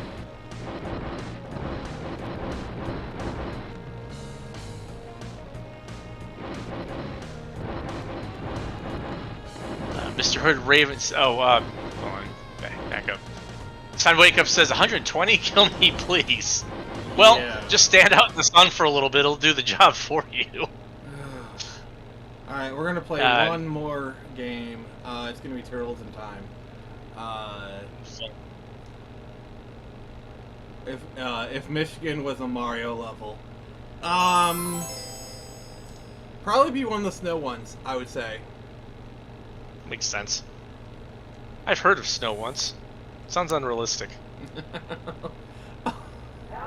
It would be. Oh my god! I need to bring you here in like the depths of winter, where it's God. like, where it gets like into the negatives. Like I could just see it now. You know, it's like -5, and I'm just wearing a leather jacket, and you're like, what the heck? Like, you know, 10 layers at least. at least. See Dude, like that's where like the reverse is happening. Like to me, pretty much. 110 is like, you know, for you is like 90 degrees. Like, ooh, that's so nice. I won't call it nice. It's just cooler than normal. But I catch ya. You know, but for me, it's like 40 degrees. It's like, I can still walk around. That's cool. In the depths of winter, 40 degrees is practically tropical.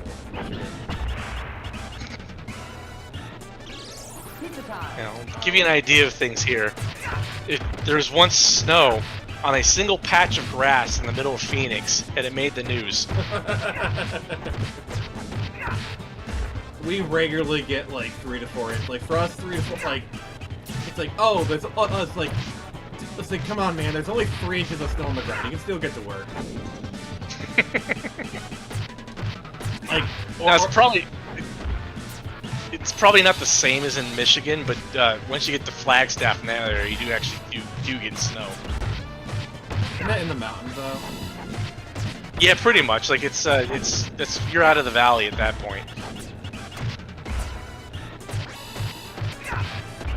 It's just funny because you'll be here in the valley, and it'll still be like 90s to 100, and then you go drive up for like an hour or two, and you're in Flagstaff where it's snowing. Arizona's a weird place. Well, here in Michigan, we have a phrase: "You don't like the weather? Wait 5 minutes." It's not that different here. It'll start raining for like 2 seconds, and then suddenly it'll be blazing sunlight again somehow. I mean, see, like September is a really rough time because it'll be like 40 degrees in the morning, and like by the afternoon it'll be like 70, 75. So like you know, it's like, let's say you're going to school. It's like, oh, it's 40 degrees out. I'm gonna wear a sweater. And then by afternoon you're like dying. Well, at least in Arizona you won't have to make that choice because it's just hot. So you're gonna die anyway. You're just gonna deal with heat, and that goes almost, it's like beginning to sometimes almost to the end of November, where it remains hot until it finally just suddenly decides to cool down a bit. Yeah, basically winter in Michigan is from December till March, essentially. And for us, it's and then it's like March, April, May. It's actually like really nice. June, July, August is like hot as heck. September, October, and bits of November, it's nice again. And then December, it starts getting really cold. Ah, okay. That's essentially Michigan weather. We might cool down in December. And when I say cool down, we're talking 60s. What do we got for cats? Alright, so let's see. Herman P. Hunter says, I remember when when they had a heat wave in France, over 100 degrees for a week, and they claimed it killed 10,000 people. Jeez. I do love the whole Yeah, joke of like Europeans not having air conditioners. Yeah. Well, I think the way they described it is like, well, when it's only hot one or 2 days out of the year, and having an air conditioner doesn't really make sense. Which, when you describe it like True. that, I can kind of understand it. I get it. I do think that a lot of Europeans underestimate how hot it is here. There's been many times here I've met people from Europe, and they can't handle it. It's like, don't come here in the summer. That's a bad idea. Yeah, it's like probably like Europeans. They go to Disney World, you know, in July. You know, they're not prepared for the Florida heat. You know. Right. And the problem is, I'd take Arizona over Florida any day. Because like Arizona, it's a dry heat. Florida, it's a wet heat. Yeah. I always hear that. The humidity, but I like. No, you do not know how bad like wet, sticky heat is. It is unbearable. It does monsoon here. We do get the wet, sticky heat too. The only time it's wet, sticky for you. Read the comments. Anyways, Heard Raven says I like the pothole platform part. Oh yeah, the best part about winter in Michigan, snow fills in all the potholes. Oh, we get the haboobs. Haboobs? Yep, haboobs. Giant walls of dust. Oh, that's not what It's I thought. annoying. That's not what I thought based on the word you said. Yeah, I know it's fun, just fun to say because it sounds like. Is it like a It's D haboobs. haboob, C, double D's, double D haboob? They're massive haboobs. So their eyes. Yes.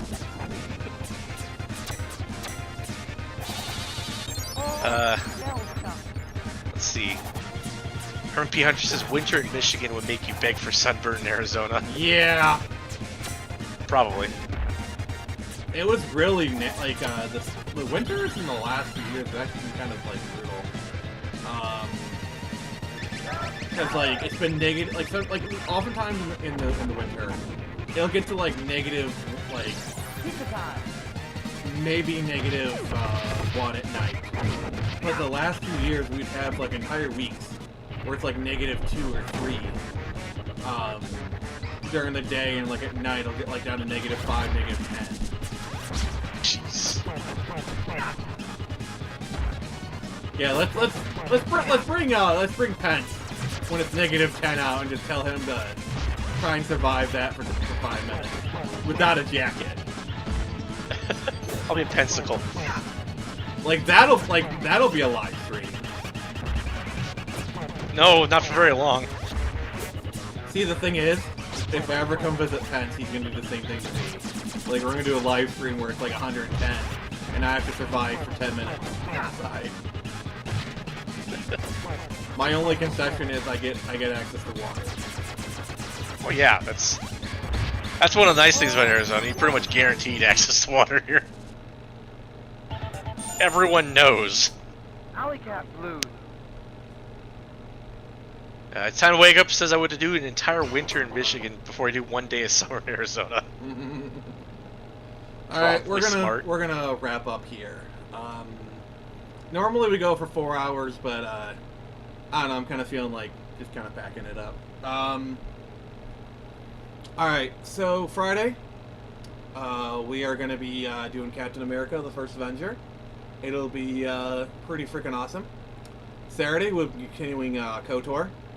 You guys have been really liking that one, so that's pretty awesome. We're actually really getting kind of close to the end with that one. Next game is Wind Waker HD. Next week we'll be doing the Tuesday stream, and on Sunday we'll be talking about video game movies. So thank you, C.A. Pence, for the usual torture. Thank you, Hood Raven. Oh, yeah. Thank you, Herman. Thank you, It's Time to Wake Up. Thank you, Jason Ingram. Thank you, everyone, for being here. And this has been Nick from the Phoenix Wrestler.